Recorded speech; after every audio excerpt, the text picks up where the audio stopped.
সিরাতুন নবী সাল্লাল্লাহু আলাইহি ওয়াসাল্লাম আলোচনা করবেন শেখ মতিউর রহমান মাদানী। আসসালামু আলাইকুম ওয়া রাহমাতুল্লাহি ওয়া বারাকাতুহু। ইন্নাল হামদালিল্লাহ নাহমাদুহু ওয়া নাস্তাঈনুহু ওয়া নাস্তাগফিরুহু ওয়া নাউযু বিল্লাহি মিন শুরুরি আনফুসিনা ওয়া মিন সাইয়্যাতি আমালিনা। মান ইয়াহদিহিল্লাহু ফালা মুদিল্লা লাহু ওয়া মান ইউদ্লিল ফালা হাদিয়া লাহু। ওয়া আশহাদু আল লা ইলাহা ইল্লাল্লাহু ওয়াহদাহু লা শারীকা লাহু ওয়া আশহাদু আন্না মুহাম্মাদান আবদুহু ওয়া রাসূলুহু সাল্লাল্লাহু তাআলা আলাইহি ওয়া আলা আলিহি ওয়া সাহবিহি ওয়া সাল্লামা তাসলিমান কাসীরা। আম্মা বাদ। সম্মানিত দিনী ভাতৃমণ্ডলী, আল্লাহ রাব্বুল আলামিনের প্রশংসা এবং প্রিয় নবী সাল্লাল্লাহু আলাইহি ওয়াসাল্লামের উপর সালাত ও সালামের পর আজ জুমাবার এশার সালাতের পর আমাদের ধারাবাহিক দর্স সিরাতুন নবী সাল্লাল্লাহু আলাইহি ওয়াসাল্লামের পর্ব নম্বর 59। আজ তারিখ 24 রজব 1443 হিজরি মোতাবেক 25 ফেব্রুয়ারি 2022। আমাদের বিষয়বস্তু হুদাইবিয়ার ওমরা এবং তার সাথে হুদাইবিয়ার সন্ধি। তারিখের কিতাবে অথবা সিরাতে ওমরাতুল হুদাইবিয়ার ওমরা বলে প্রসিদ্ধ, যেমন এখানে লেখক সেটাই বিষয়বস্তু উল্লেখ করেছেন, ওমরাতুল হুদাইবিয়ার ওমরা।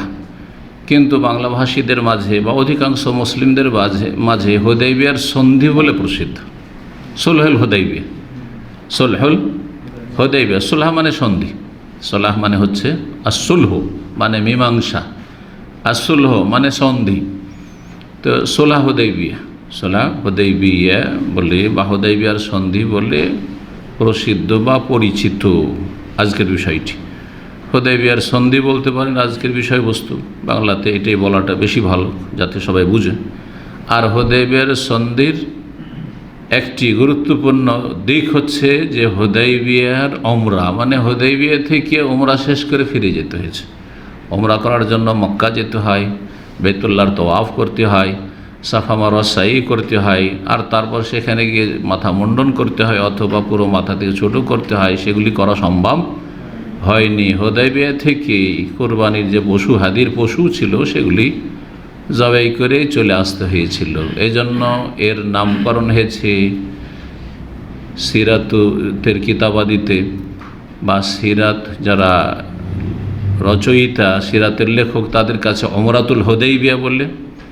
এবং হুদাইবিয়া নামক স্থানে যেহেতু সন্ধি হয়েছিল মক্কার কাফির কুরাইশদের মাঝে এবং রাসূলুল্লাহ সাল্লাল্লাহু আলাইহি ওয়াসাল্লাম সাহাবায়ে কেরামদের মাঝে, এর জন্য এর নাম হচ্ছে সুলহুল হুদাইবিয়া বা হুদাইবিয়ার সন্ধি। তো আজকে হুদাইবিয়ার সন্ধি নিয়ে আলোচনা হবে। প্রথম পর্ব, দুটো পর্বে ইনশাআল্লাহ তাআলা আমরা চেষ্টা করব শেষ করার। শুরুতে বলে দিই যেটা অত্যন্ত গুরুত্বপূর্ণ বিষয়, সেটা হচ্ছে যে কোরআনে কারিমে কি এই হুদাইবিয়ার সন্ধির কথা আছে কি না। কারণ আমরা সবসময় নবী সাল্লাল্লাহু আলাইহি ওয়াসাল্লামের জীবনীটাকে কোরআন কারিমের সাথে জড়াবার চেষ্টা করো, কোরআন কারীম থেকে প্রমাণ করার চেষ্টা করো। কোরআন কারীমে যদি কিছু থাকে সেগুলি আলোচনার চেষ্টা করব, সেটা আমাদের কিতাবে থাক অথবা নাই থাক। কিন্তু আমরা যেহেতু বিভিন্ন কিতাবকে সামনে রেখেও আমরা সিরাতের আলোচনা করি, আর কোরআন কারীম ইসলামের সবচেয়ে গুরুত্বপূর্ণ আল্লাহর কিতাব, আর তারপর রাসূলুল্লাহ সাল্লাল্লাহু আলাইহি ওয়াসাল্লামের হাদিস, আর তারপরে সিরাতের কিতাবাদি।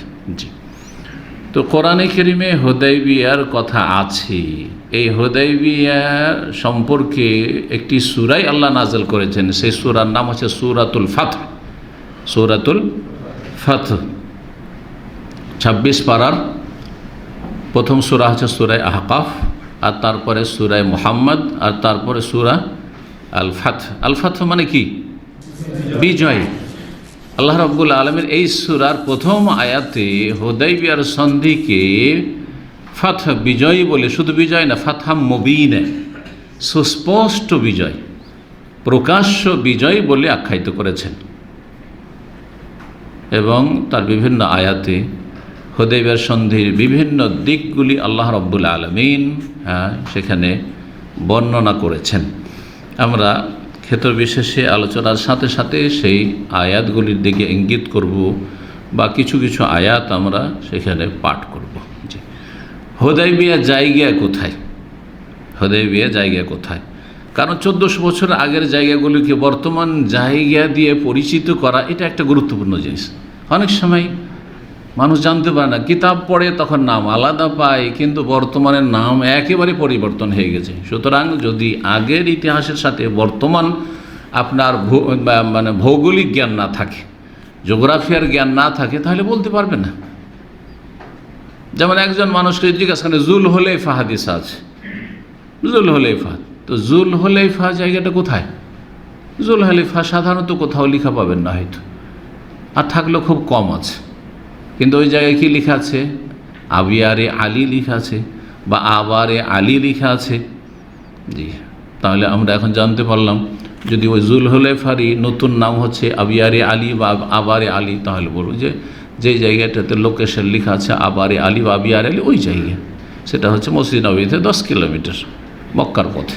জি, এইরকমই যখন তাইফ দিয়ে আপনারা উমরা করতে যান, তখন মিকাত হচ্ছে, হাদিস আছে কি, হ্যাঁ, কারনুল মানাজিল, কারনুল মানাজিল, কিন্তু কারনুল মানাজিল লেখা নেই।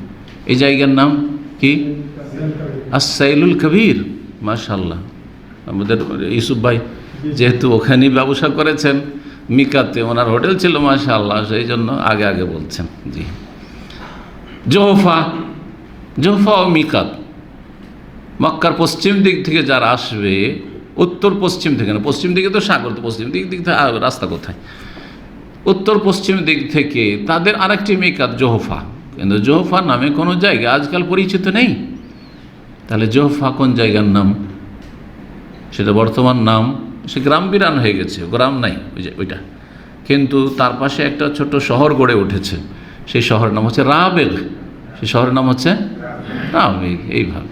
জি হ্যাঁ, তো এই হুদাইবিয়ার বর্তমান নাম অনেকে জানেন যারা, হ্যাঁ, মক্কা থেকে জেদ্দার পথে যাতায়াত করেছেন, যাতায়াত করেন, সোমাইসি। মক্কা থেকে যখন জেদ্দার পথে যাবেন, একটি জায়গা হচ্ছে সোমাইসি, যেখানে চেকিং পয়েন্ট আছে, গাড়ি চেকটেক হয়, এটা হচ্ছে সোমাইসি। সেটা মসজিদে হারাম থেকে 24 কিলোমিটার দূরে। এই হুদাইবিয়া হচ্ছে প্রাচীন নাম, আর বর্তমান নাম হচ্ছে সোমাইসি। ওখানে একটি গ্রাম ছিল যেটার নাম ছিল হুদাইবিয়া। হুদাইবিয়া কেউ বলছে একটি কুয়া, সেখানে একটি গাছ ছিল, কুয়া ছিল, সেই কুয়ার নাম হুদাইবিয়া থেকে, বা ওই জায়গার নাম হুদাইবিয়া। তো সেই হুদাইবিয়ার নামকরণ হয়েছে কি, সোমাইসি। আর হুদুদে হারাম চারিদিকে, আপনারা জানেন যে মক্কার চারিদিকে কি আছে? হারামের এলাকা আছে, নির্দিষ্ট এলাকা। কোনো দিকে কাছেই গিয়ে হারাম শেষ হয়ে যাচ্ছে, যেমন মসজিদের তানিম, এদিক থেকে যখন মদিনার রাস্তায় বেরিয়ে যাবেন, তখন সবচেয়ে কাছে হচ্ছে মসজিদের তানিম, যেটার নাম মসজিদে আয়েশা অনেকে বলে থাকেন, কিন্তু আসলে জায়গাটির নাম হচ্ছে তানিম। মসজিদ নববী থেকে মাত্র 5 কিলোমিটার। তো 5 কিলোমিটার গেলে এখানে কি হয়ে গেল? নেহায়াতুল হারাম, হারাম শেষ, এখন হালাল এরিয়া শুরু হয়ে গেল।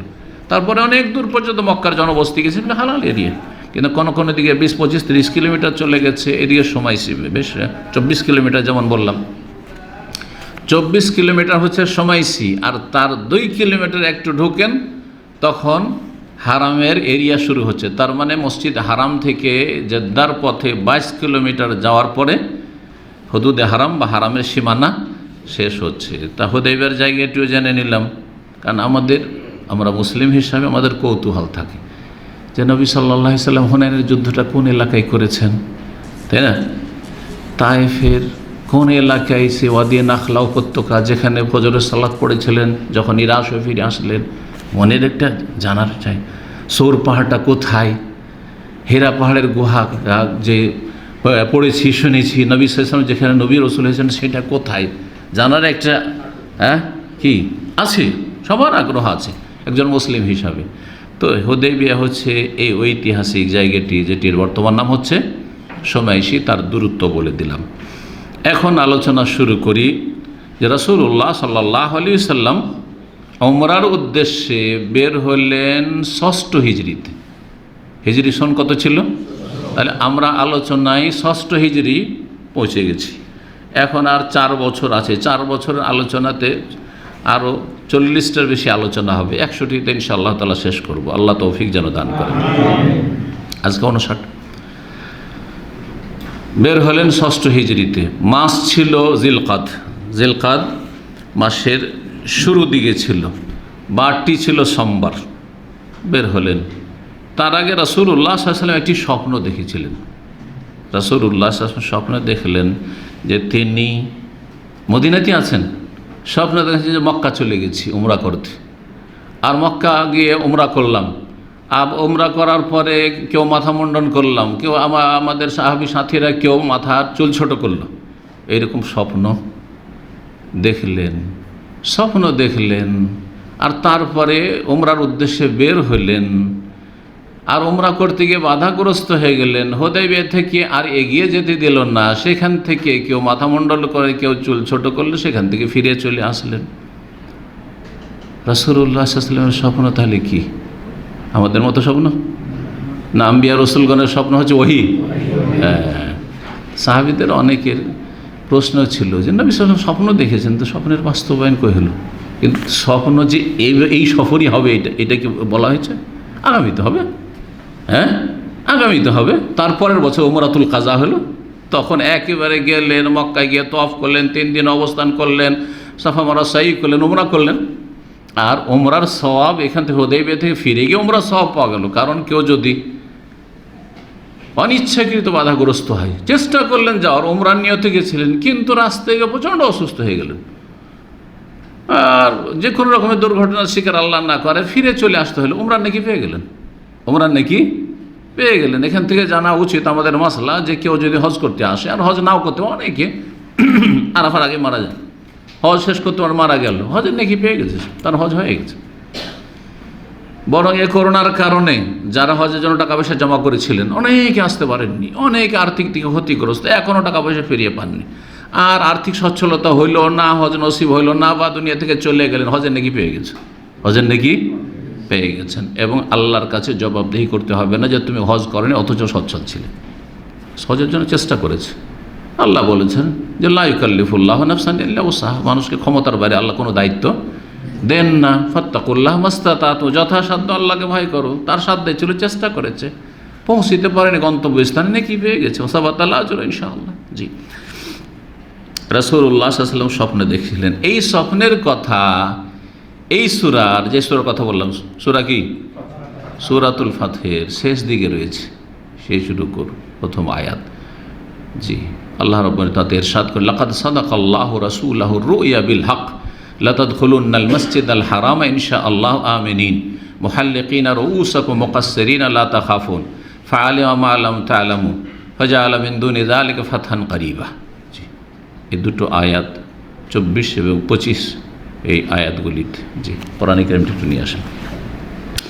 এই আয়াতগুলিতে আল্লাহ রাব্বুল বলেছেন, লাকাদ সাদাকাল্লাহু রাসূলাহু রুইয়া, নিঃসন্দেহে আল্লাহ রাব্বুল আলামিন তার রসুল সাল্লাল্লাহু আলাইহি ওয়াসাল্লামের স্বপ্ন সত্য করে দেখিয়েছেন। স্বপ্ন কি করেছেন? সত্য করে দেখিয়েছেন। কি স্বপ্ন? লাতাদখুলুন্নাল মাসজিদাল হারামা ইনশাআল্লাহু আমিনিন, অবশ্যই তোমরা অচিরেই শীঘ্রই মসজিদে হারামে প্রবেশ করবে নিরাপদ, কোনো ভয় থাকবে না, কারণ চুক্তি হওয়ার পরে তোমরা যাবে। মুহাল্লিকিনা রুউসাকুম, তোমাদের কেউ মাথা মুন্ডন করবে, ও মুকাসসিরিন, কেউ মাথার চুল ছোট করবে, লা তাখাফুন, কোনো ভয় থাকবে না। আল্লাহ বর্ণনা করে দিয়েছেন। তো এই কথাগুলি আল্লাহ রাব্বুল আলামিন কোরআনে কারীমে যে বর্ণনা করেছেন সূরাতুল ফাতহে, আমরা মাঝে মাঝে সেই আয়াতগুলি তেলাওয়াত করব। না, আয়াত নম্বর হচ্ছে আপনার 27 যে আয়াত পড়লাম সে আয়াতটি হচ্ছে 24 নয় কি 27 এবং 28। লাকাদ সাদাকাল্লাহু রাসূলাহু রুইয়া বিল হক লাতাদখুলুন্নাল মাসজিদাল হারামা ইনশাআল্লাহু আমিনিন, একটি আয়াত। মুহাল্লিকিনা রুউসাকুম মুকাসসিরিনা লা তাখাফুন ফাআলিমা মা লাম তা'লামু ফাজআলা মিন দুনি যালিকা ফাতহান করিবা, এই আয়াত ছিল। তো তাই আমাদের ওস্তাদ, যিনি এই কিতাব লেখক এবং রাহিকুল মুখতামের লেখক, শেখ সাফিউর মুবারকপুরি রাহিমাহুল্লাহ, বলছেন যে রাসূলুল্লাহ স্বপ্নে দেখলেন, মদিনায় ছিলেন, যে তিনি এবং তার সাহাবায়ে কেরাম মসজিদে হারামের নিরাপদ প্রবেশ করছেন, কেউ মাথা মুন্ডন করছেন, কেউ মাথার চুল ছোট করছেন। সাহাবায়ে কেরামদেরকে তখন স্বপ্নের কথা জানিয়ে দিলেন যে আমি স্বপ্নে দেখেছি যে তোমাদেরকে নিয়ে উমরায় গিয়েছি, আর উমরা শেষ করে আমরা কেউ মাথা মুন্ডন করছি, কেউ মাথার চুল ছোট করছি, জানিয়ে দিলেন। আর তারপরে বললেন যে যখন স্বপ্নে দেখেছি চলো উমরায় যাই, উমরায় বেরোবো। জানিয়ে দিলেন যারা মদিনার সাহাবায়ে কেরাম তাদেরকে, মুহাজির আনসারদেরকে, আশেপাশে যেসব বেদুইন মুসলিম ছিল তাদেরকে উৎসাহিত করলেন যে তোমরাও সঙ্গী হইতে পারো, সফর সঙ্গী হইতে পারো, উমরায় যেতে পারো। কিন্তু কিছু কিছু বেদুইনরা যেহেতু সভ্যতা থেকে দূরে, আর যেহেতু এলমও থাকে না দিন সম্পর্কে, সুতরাং মুসলিম হইলেও সেই রকমের ঈমান মজবুত সবার হয় না। জি, আর এই রোগগুলি ওদের মধ্যে আছে যারা এমন এলাকায় বাস করে, প্রত্যন্ত অঞ্চলে, যেখানে কোনো আলেমের দিন নেই, যেখানে এলমের চর্চায় নেই, দিনের দর্শাই নেই, কোনো আলোচনা নেই, সেখানকার লোকেরা ওই রকম অন্ধকারে থাকে। আজকাল গ্রামে গঞ্জে অনেকটা এরকমই অবস্থা, যদি সেখানে দিনই দাওয়াতি যদি কার্যক্রম না থাকে তাহলে। জি, যদিও শহরে অন্য রকমের বেদিনী আছে, অন্য রকমের পাপ আছে, যেগুলো হয়তো অনেক সময় গ্রামে নেই, তো এইরকমটা আছে। তো তারা কি করলো, অনেকে বিলম্ব করলো যেতে, আগপিচ করে থেকে গেল, যাবো যাচ্ছি করে অনেকে গেল না। তারা মনে করলো যে না না, নবী সাল্লাল্লাহু আলাইহি ওয়াসাল্লামের সাথে যাবো, আমাদেরকে নিয়ে যাবে, আর যাওয়ার পরে ওনার তো মাতৃভূমিতে থেকে যাবে, আর আমরাকে একা ফিরে আসতে হবে। এইরকম ধরনের মন্তব্য অনেকে করলো। জি, আল্লাহ ইয়ানকালিবু রাসূলু ওয়াল মুমিনুনা ইলা আহলিহিম আবাদা, এই কথাগুলিও আল্লাহ রাব্বুল আলামিন এখানে বর্ণনা করেছেন। এখানে আল্লাহ রাব্বুল আলামিন তাদের কথা বর্ণনা করেছেন। আয়াত নম্বর 11-12-তে আল্লাহ বলছেন সূরা ফাতহের, সায়াকুল মুখাল্লাফুনা মিনাল আরাব, বেদুইনদের যারা পিছিয়ে থেকে গেছিল এই উমরা সফর বা হুদাইবিয়ার সফর থেকে, তারা বলেছিল শাগালাতনা আমওয়ালুন ওয়া আহলুনা, আমাদের পরিবার আর আমাদের সংসারের কাজ নিয়ে, ধন সম্পদ, ব্যবসা অথবা গৃহস্থী, এসব আপনার ছাগল অথবা উট, এগুলো নিয়ে ব্যস্ত, আমরা এই সময় যেতে পারবো না। ফাস্তাগফির লানা, সুতরাং আমাদের জন্য আল্লাহর কাছে একটু ক্ষমা চান, আল্লাহ যেন আমাদের মাফ করে দেয়। অলসতা, এটা ঠিক ওই রকমই যেমন আমাদের সমাজের বেনামাজিরা বলে, কত জায়গায় যে বেনামাজিদেরকে দাওয়াত দিলাম, হ্যাঁ নামাজটা পড়িয়েন, হুজুর দোয়া করিয়েন, কি করিয়েন, দোয়া করিয়েন। আমার দোয়াতে কাজ হবে না চেষ্টা না করলে, চেষ্টা আপনার, তারপরে দোয়া কাজে আসবে। আর আমার দোয়া দিয়ে শুধু কাজ হবে না, দোয়া দিয়ে পূর্বকে পশ্চিম আর পশ্চিমকে পূর্ব করে দিব, এটা অসম্ভব কথা। কর্ম লাগবে, তার সাথে দোয়া লাগবে, আপনারও দোয়া লাগবে, আমারও দোয়া লাগবে, তাহলে কাজ হবে। জি, আল্লাহ মাফ করে। তো এইটা হচ্ছে এই বেদুইনদের চরিত্র। আজকাল বেনামাজিদের কথাগুলি, পাপ করছে, হ্যাঁ অপরাধ করছে, আর বলছে শুধু দোয়া করেন। জি, ফাস্তাগফির লানা, ইয়া রাসূল আমাদের জন্য আল্লাহর কাছে ক্ষমা চান, আল্লাহ যেন মাফ করে বলছে। ইয়াকুলুনা বিআলসানিহিম মা লাইসা ফি কলবিহিম, তারা জবানে এক কথা বলছিল কিন্তু অন্তরে এসব কথা নাই আসলে। তারপরে আল্লাহ বলছেন তারপরের আয়াতে, বাল জানানতুম আল্লা ইয়ানকালিবার রাসূল ওয়াল মুমিনুনা ইলা আহলিহিম আবাদা, বরং হে বেদুইন তোমাদের ভুল ধারণা, কুধারণা যে রাসূল সাল্লাল্লাহু আলাইহি ওয়াসাল্লাম এবং যারা মুহাজির ঈমানদার আবু বকর ওমর, ওরা যে এসেছে হিজরত করে মাতৃভূমিতে ফিরে চলে যাবে, এখন যেহেতু ইসলাম শক্তিশালী হচ্ছে আর মদিনায় থাকবে না, হ্যাঁ স্বদেশে ফিরে যাবে। জি, স্বদেশে ফিরে চলে যাবে, মক্কা ফিরে চলে যাবে, এইরকম ধারণা। ওয়াজুইয়ানা যালিকা ফি কুলুবিকুম, তোমাদের অন্তরে এইটাই সুসজ্জিত করে পেশ করেছিল শয়তানে। ওয়াজানানতুম জান্না সাউ, আর তোমরা কুধারণা করেছিলে রাসূল সাহাবায়ে কেরামদের সম্পর্কে, মুহাজিরদের সম্পর্কে, যে তারা মাতৃভূমিতে ফিরে হিজরত করে আর ফিরে যাবেন না, কোনোদিন ফিরে যাবেন না। কারণ এটা হারাম যে কোনো জমিন থেকে হিজরত করে আসলো, মানে মক্কা থেকে হিজরত করে আসার পরে মদিনা আসার পরে আবার ফিরে যাবে, রাসূলুল্লাহ সাল্লাল্লাহু আলাইহি ওয়াসাল্লাম সাহাবায়ে কেরামদের জন্য হারাম ছিল এটা। নাহলে মক্কা বিজয়ের পরে ফিরে চলে, যদি হারাম না হইতো মক্কা বিজয়ের পরে কার মাতৃভূমি দিয়ে টান থাকে না, এমন কোনো লোক আছে? এটাকে বলেছি যে এই ভালোবাসা হচ্ছে প্রাকৃতিক ভালোবাসা, এটা কোনো ধর্মীয় ভালোবাসা নয়। মাতৃভূমির সাথে যেটা প্রেম, ভালোবাসা, প্রীতি, এইটা হচ্ছে প্রাকৃতিক। যেমন পানির প্রতি ভালোবাসা, পানি ছাড়া চলতে পারবো না, সেই জন্য প্রাকৃতিক ভালোবাসা। খাবারের চাহিদা, খাবার ছাড়া চলা যাবে না, সেই জন্য যেই জায়গায় মানুষ থাকে দীর্ঘ সময় সেই জায়গার সাথে একটা মহব্বত হয়েই যায়। দাম্মামে থেকেছে, দাম্মামের সাথে একটা মহব্বত হয়েছে, ছেড়ে যাওয়ার সময় কষ্ট লাগবে, বন্ধমহলকে ছেড়ে যেতে কষ্ট লাগবে। জি, স্বাভাবিক, যে কোনো জায়গায়, এগুলো হচ্ছে প্রাকৃতিক ভালোবাসা। জি, দিনী ভালোবাসার ওপর প্রাকৃতিক ভালোবাসা যেন প্রাধান্য না পায়। মাতৃভূমিকে ভালোবাসেন, আপনার ডিস্ট্রিক্টকে ভালোবাসেন, কিন্তু সেটা ধর্মীয় দিনী ভালোবাসার উপরে যদি প্রাধান্য পায় তো তার নাম জাহিলিয়াত বলা হয়েছে। তখন সেটাকে বলা হয়েছে হামিয়াতুল জাহিলিয়া, জাহিলি পক্ষপাতিত্ব। জি, তো এরা কুধারণা করেছিল, আল্লাহ বলছেন অকুন্তুম কওমান বুরা, তোমরা ধ্বংসপ্রাপ্ত, তোমরা ধ্বংসের পথে, ভুলের পথে। জি, তো এই ছিল এই মর্মে আয়াত। ওই কথাগুলি এখানে শেখ তুলে ধরেছিলেন এই কোরআনে কারীমের আলোকে। তাদের ধারণা যে নবী সাল্লাল্লাহু আলাইহি ওয়াসাল্লাম ফিরে আসবেন না, আর আমরা ব্যস্ত, যাব না আমরা। রাসূলুল্লাহ সোমবারে বেরোলেন, হ্যাঁ যেমনটা বললাম। সাহাবায়ে কেরামদের সংখ্যা, মুহাজির আনসারদের সংখ্যা ছিল 1400, সাথী সঙ্গী 1400 সাহাবায়ে কেরামদেরকে নিয়ে বেরোলেন। নিজের সাথে হাদির পশু নিলেন, কোরবানির পশু। ওমরায় যাচ্ছেন, আবার কোরবানির পশু কিসের? হ্যাঁ বুঝেন এটা? হ্যাঁ হজের আগে না, হজের আগে বললেন নাই। হাদি আর উজহিয়া, উজহিয়া হচ্ছে কোরবানির পশু, যেই কোরবানি যে কোনো জায়গায় হয়, কিন্তু সময়ের দিক থেকে সীমিত সময়ে সেটা হবে। উজহিয়া যেটা কোরবানি, সেটা হচ্ছে আমরা যেটাকে কোরবানি বলি, সেটা হচ্ছে সময়ের দিক থেকে সীমিত সময়, আর স্থানের দিক থেকে ব্যাপক। পার্থক্যটা শুনে, উজহিয়া আর হাদিতে পার্থক্য। সময়ের দিক থেকে সীমিত সময় মানে কোরবানি হইতে হবে 10, 11, 12, 13 জিলহজ, জিলহজ মাসের এই 4 দিনের ভিতরে। এটার নাম কি?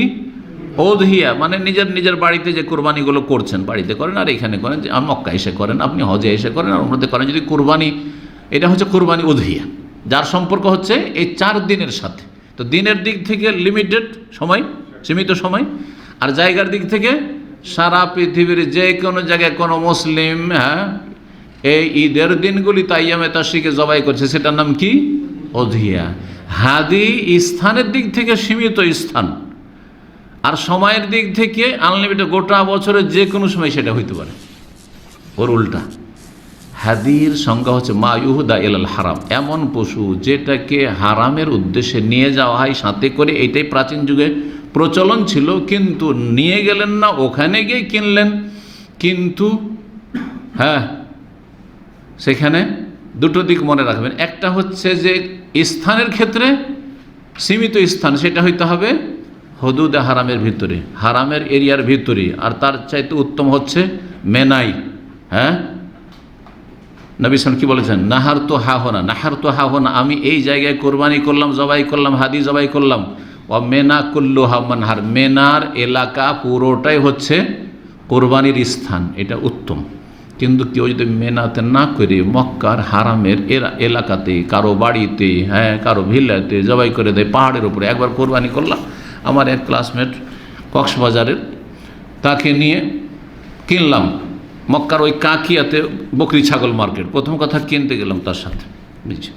আর কেনার পরে যেহেতু এটা সস্তা সুবিধা হবে, চোখে দেখে কিনবো, একটু বড়ো সাইজের কিনবো, নিজের পছন্দ মতো। হজের পরে 11 তারিখ অথবা 12 তারিখ, সম্ভবত 11 তারিখই ছিল সেটা, 12 তারিখ নয়। আসলাম, আসার পরে মেনা থেকে এসে আর তারপরে দুজনে গেলাম, আর তারপরে কিনলাম কাকিয়া, যেটা আপনার ওই বারমাইয়া এলাকা, ওখানকার মার্কেট। আর কেনার পরে পাহাড়ে, আজিয়াদের পেছন থেকে যে উঁচা আছে পাহাড়গুলো, পাহাড়ি এলাকার আসলে, আর পাহাড়ে জবাই করে দিল, বাড়ি বাসা থেকে অস্ত্র নিয়ে এসে চাকরটা করে এসে জবাই করলো। আর তারপর বললাম যে আত্মীয় স্বজন গরিব যারা আছে তাদেরকে সবকে দিয়ে দেন, আপনিও নিয়ে যান, সবাই নিয়ে খান। জি, এক কথায় হাদি জবাই করতে হবে কোথায়? মক্কাতেই হইতে হবে। জি, পক্ষান্তরে দিনের দিক থেকে গোটা বছরে যে কোনো সময় হইতে পারে, সেটা হজের সময় হইতে পারে, এই হজের 4 দিনে। আবার ওমরার সফরে গেলেন, একটা জবাই করতে চান যে আল্লাহর ঘরের কাছে হুদুদ হারামে একটা পশু জবাই করব আমি, এটাও কি? এটার নাম কি? হাদির পশু, যার সম্পর্ক হাদির পশু সম্পর্ক তাহলে হজ অথবা ওমরার সাথে। আর উযহিয়ার সম্পর্ক, যেটা কোরবানি আমাদের বাড়ি ঘরে যে কোরবানি দিয়ে থাকি, সেই কোরবানি সম্পর্ক হচ্ছে জিলহজ মাসের ঈদের দিন এবং ঈদের পরে 3 দিনের সাথে। এবার বোঝা গেছে হজের সাথে আর কোনো সম্পর্ক নেই। মক্কাতে অনেক হজে যায় না মক্কাবাসী বা মক্কার প্রবাসী, যারা নিজের উযহিয়া করছে, যেমন আমরা আমি কোরবানি করি, প্রতি বছর কোরবানি করছি, কেউ গরু কেউ খাসি করছে না, ঠিক ওইরকম মক্কাতে অনেকে কোরবানি করছে, কিন্তু সেটার নাম হাদি নাই, কারণ সেটা দিনকে কেন্দ্র করে যে এটা হচ্ছে উযহিয়া করছি। জি, তাহলে উযহিয়া আর হাদিতে পার্থক্য বুঝতে পেরেছেন।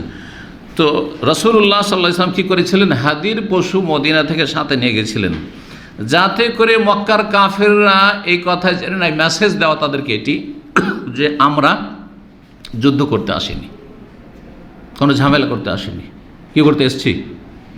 ওমরা করতে এসেছি, কারণ আমাদের সাথে কি আছে? হাদির পশু আছে। যখন জুলহলেফা আসলেন তখন হাদিকে মালা পরালেন। তো হাদি কোরবানির পশুকে মালা পরানো এটিও সুন্নাত। জি, কোরবানির পশুকে মালা পরানো, কিন্তু কোন কোরবানি? বাড়ির কোরবানির সাথে লাগাবেন না, এইটাই করেছে কিছু বক্তারা।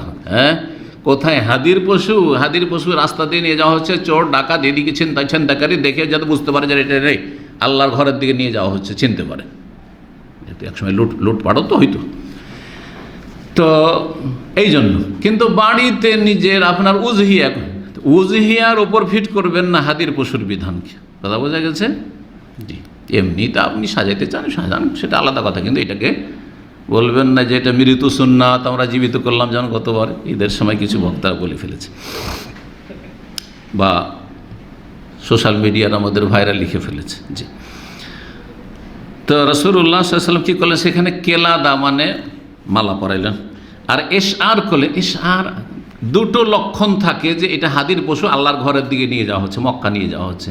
একটা হচ্ছে মালা পরিয়ে দেওয়া, বিশেষ মালা, আর আরেকটা হচ্ছে ওই কাঁধে যে চূড়াটা আছে, চূড়ার একটা সাইড যে অস্ত্র দিয়ে একটু জখম করে দেওয়া, টান দিয়ে, যাতে করে দেখে বোঝা যায়, রক্ত একটু বেরিয়ে যাবে, যাতে বোঝা যায় যে এখানে যে কাটা আছে তার মানে এটা হচ্ছে হাদির পশু। জি, ওমরার এহরাম বাঁধলেন জুলহলেফা থেকে, মানে আবিয়ারি আলী থেকে। তারপরে গেলেন ওসফান পর্যন্ত পৌঁছিলেন। ওসফানে নবী সাল্লাল্লাহু আলাইহি ওয়াসাল্লামের কাছে নবী সাল্লামের পক্ষ থেকে প্রেরিত যে ব্যক্তি ছিলেন মক্কার খোঁজ খবর নেওয়ার জন্য, গোয়েন্দা।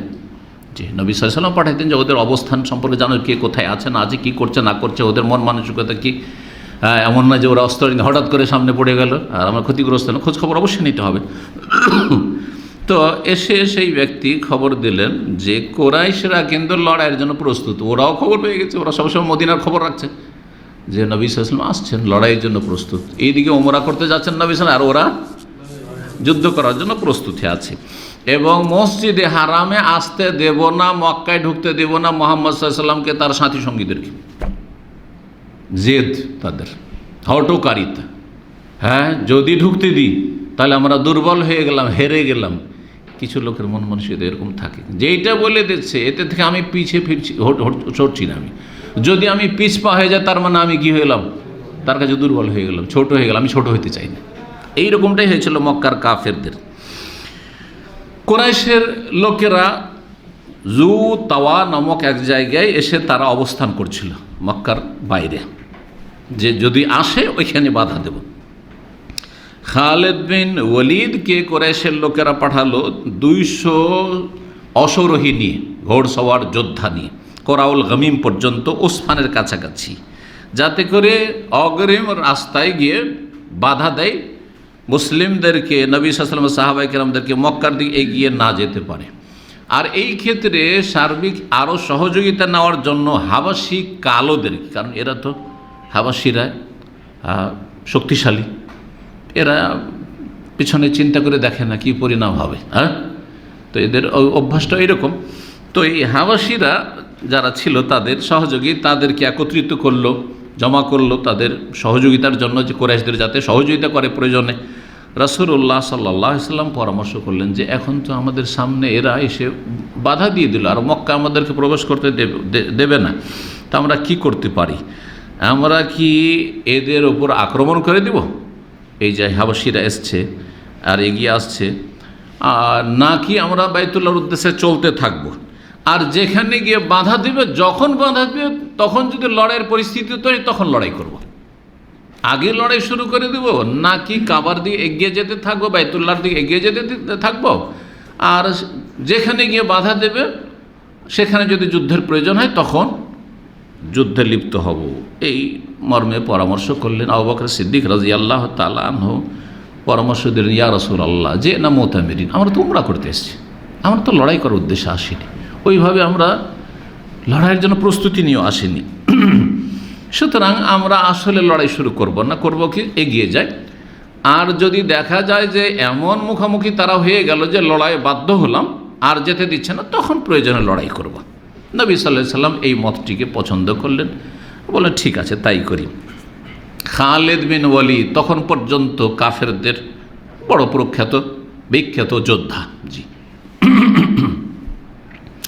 জোহরের সময় দেখলো সেই বা দেখলেন, যেহেতু পরে ইসলাম গ্রহণ করেছেন, আমি এগুলো খেয়াল করে বলি, কাফেরকে কখনো দেখলেন ফেকলেন করি না। অনেকেই ছোট হোক আর বড় হোক আর কাফের হোক আর মুসলিম হোক, ভালো হোক আর অসৎ হোক, করলেন দেখলেন, ভাষার দিক থেকে ঠিক আছে, কিন্তু আমার অন্তরে এটা চাই না।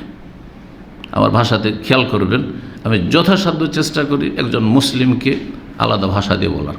তিনি করলেন গেলেন, আর একজন কাফের আল্লাহর দুশমন পাপী অসৎ লোক সেই কাজ করলো, সে বলল।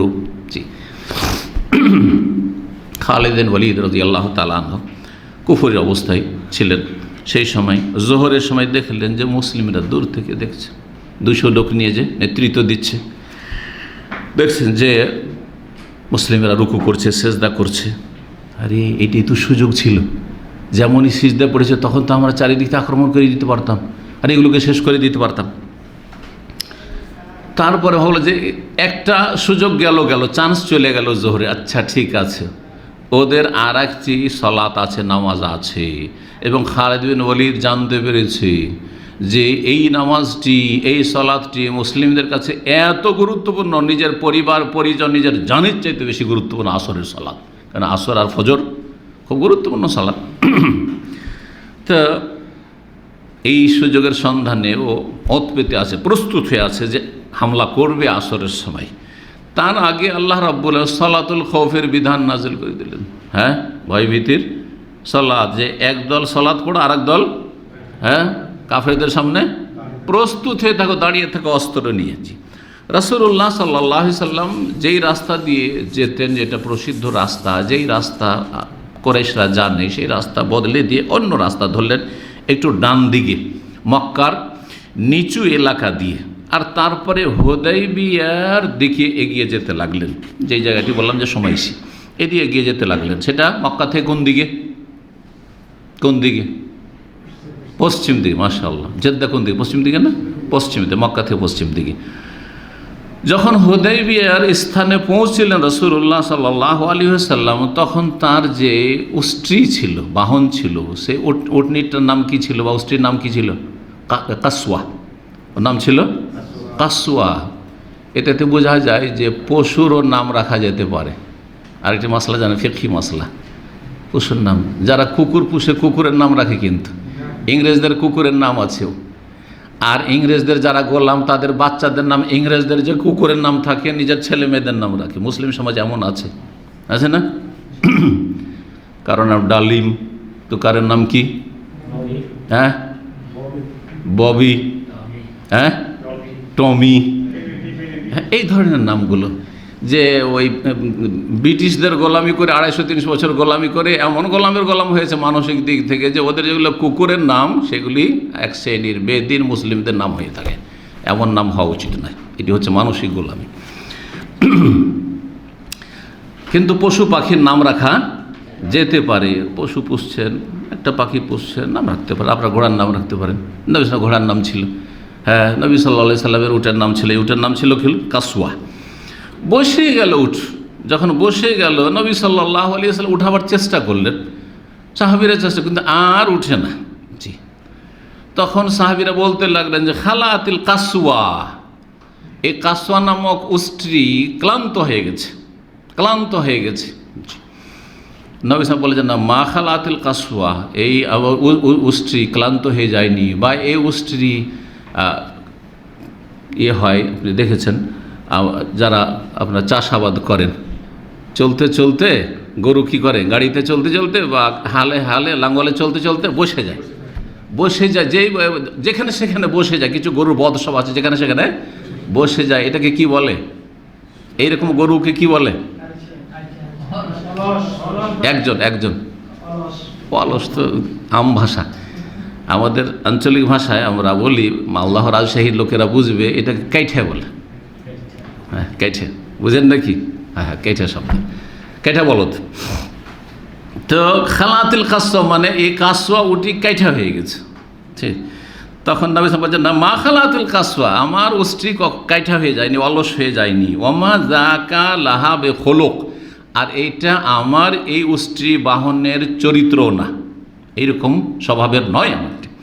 ওয়ালাকিন হাবাসা হাবেসুল ফিল, তবে এই উষ্ট্রীকে এখানে থামিয়ে দিয়েছে ওই আল্লাহ রব্বুল আলামিন, যিনি হস্তি বাহিনীকে বা হাতিকে কোথায় বসিয়ে দিয়েছিলেন, সেই মেনা আর মুজদালিফার মাঝখানে ওয়াদি মহাসেরে, ওয়াদি মহাসের যে ফাঁকা জায়গাটা আছে, টিন শেড শেষ হলো, আর তারপরে খোলা জায়গায় যেখানে ফল ফ্রুটের মার্কেট লাগে, কিন্তু কোনো টেন্ট এখন পর্যন্ত লাগে না, কারণ ওখানে আল্লাহর গজব নেমেছে, সেই জন্য ওই জায়গাটা দেখবেন খোলা থাকে। জি,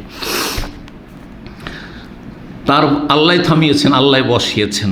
তারপরে নবী সাল্লাল্লাহু আলাইহি ওয়াসাল্লাম বললেন যে আল্লাহর কসম করে বলছি, মক্কার কাফেররা যে কোনো সন্ধি করতে চায়, যে কোনো রকমের আমার কাছে শর্ত রাখতে চায়, প্ল্যান রাখতে চায়, যাতে আল্লাহ রাব্বুল আলামিনের নিদর্শনের সম্মান প্রদর্শন রয়েছে, আল্লাহর ঘর এবং হারামের এলাকার সম্মান প্রদর্শন রয়েছে, লড়াই না হোক, যুদ্ধকে এড়িয়ে যাব, এর জন্য যে কোনো শর্ত রাখে আমি মানতে রাজি আছি, আমি মানতে রাজি আছি, সেই শর্ত মেনে নেব।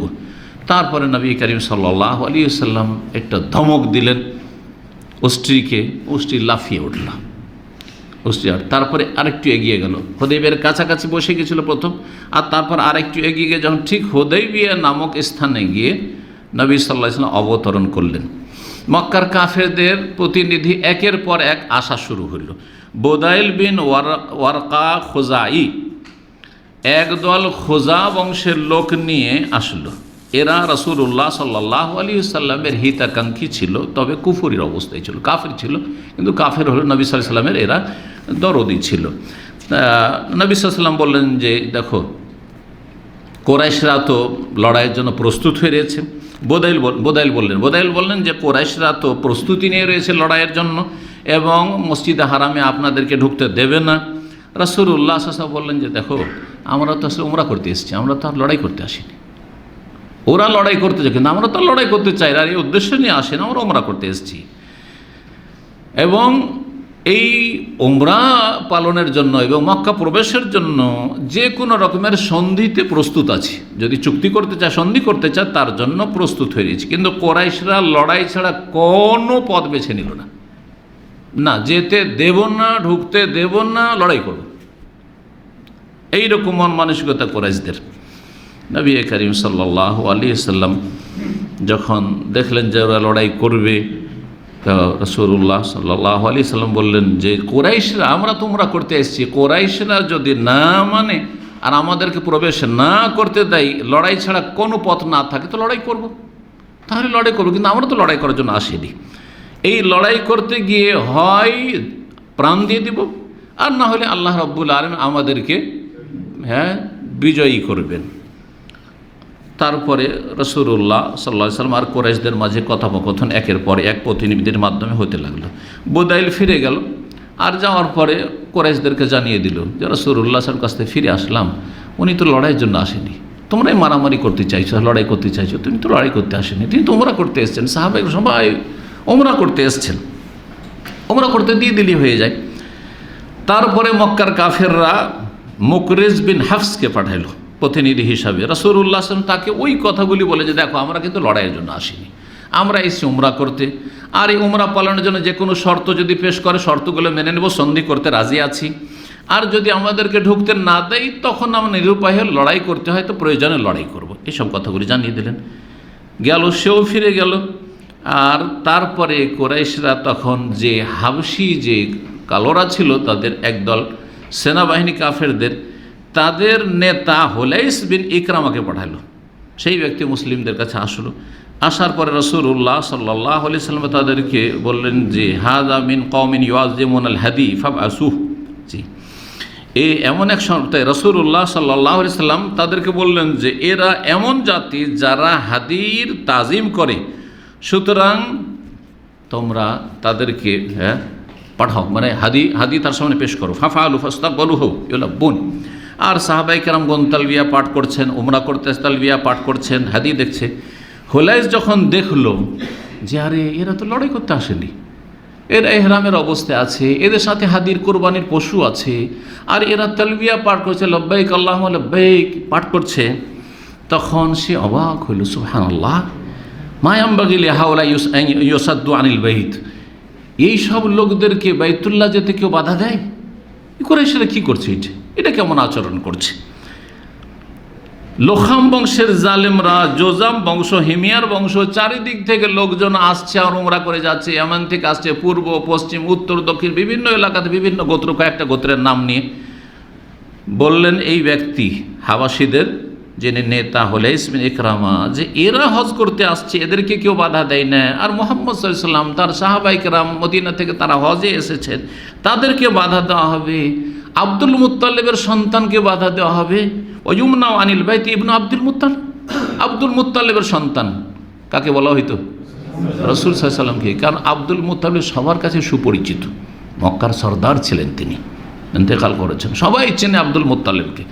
কিন্তু নবী সাল্লাল্লাহু আলাইহি ওয়াসাল্লামের বাবা আব্দুল্লাহ যৌবনেই মারা গেছে, যৌবনকালে। তাতে অনেকে আব্দুল্লাহ বললে অনেকে চেনবে না, আব্দুল্লাহর ছেলে বললে। সেই জন্য দাদার সাথে সম্পৃক্ত করে নবী সাল্লাল্লাহু আলাইহি ওয়াসাল্লাম কখনো কখনো বলেছেন আনান নবিয়্যু লা কাযিব আনা ইবনু আব্দুল মুত্তালিব। হুনাইনের যুদ্ধে বলেছেন আমি সত্যবাদী নবী, মৃত্যুক নই, এবং আমি হচ্ছে আব্দুল মুত্তালিবের সন্তান।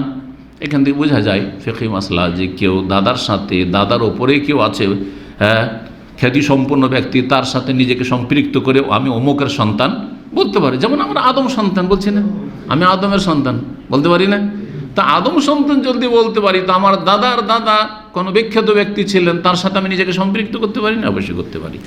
তো নবী সাল্লাল্লাহু আলাইহি সাল্লাম সম্পর্কে এই হাবাসী নেতা বলল যে আব্দুল মুত্তালিব সন্তানকে মক্কা যেতে, কাবা ঘরে যেতে বাধা দেওয়া হবে। হালাকাত কুরাইশ রাব্বিল বাইত, এই বাইতুল্লাহ রবের কসম করে বলছি কুরাইশ ধ্বংস হয়ে যাবে। যদি এইসব ভালো মানুষকে যদি উমরা না করতে দেয়, কাবা ঘরে ঢুকতে না দেয়, তাহলে কুরাইশ ধ্বংস হয়ে যাবে। এরা তো এসছে উমরা করতে। কুরাইশ যখন এই মন্তব্য শুনলো, শোনার পরে দেখলো যে না, এ তো আমাদের লোক না, এ তো মুহাম্মদের পক্ষ থেকে বলছে, না না না না। তখন তাকে অপমান করলো, অপদস্থ করলো, বলছে ইজলিস ইন্নামা আনতা আরাবি, বস, তুই একজন বেদুইন, যাযাবর, তোর কি মূল্য আছে? লা ইলমা লাকা বিল মাকাইদ, এইসব কিছু বুঝিস না, কোনো রকমের ষড়যন্ত্র অথবা চক্রান্ত অথবা কিছু বুঝিস না। না, মুহাম্মদকে মনে করছি খুব ভালো মানুষ, না না না না না, এক কথায় হেয় প্রতিপন্ন করে তাকে বিদায় করে দিল। তারপর উরওয়া বিন মাসউদ সাকাফিকে প্রতিনিধি করে পাঠালো মক্কার কাফেররা।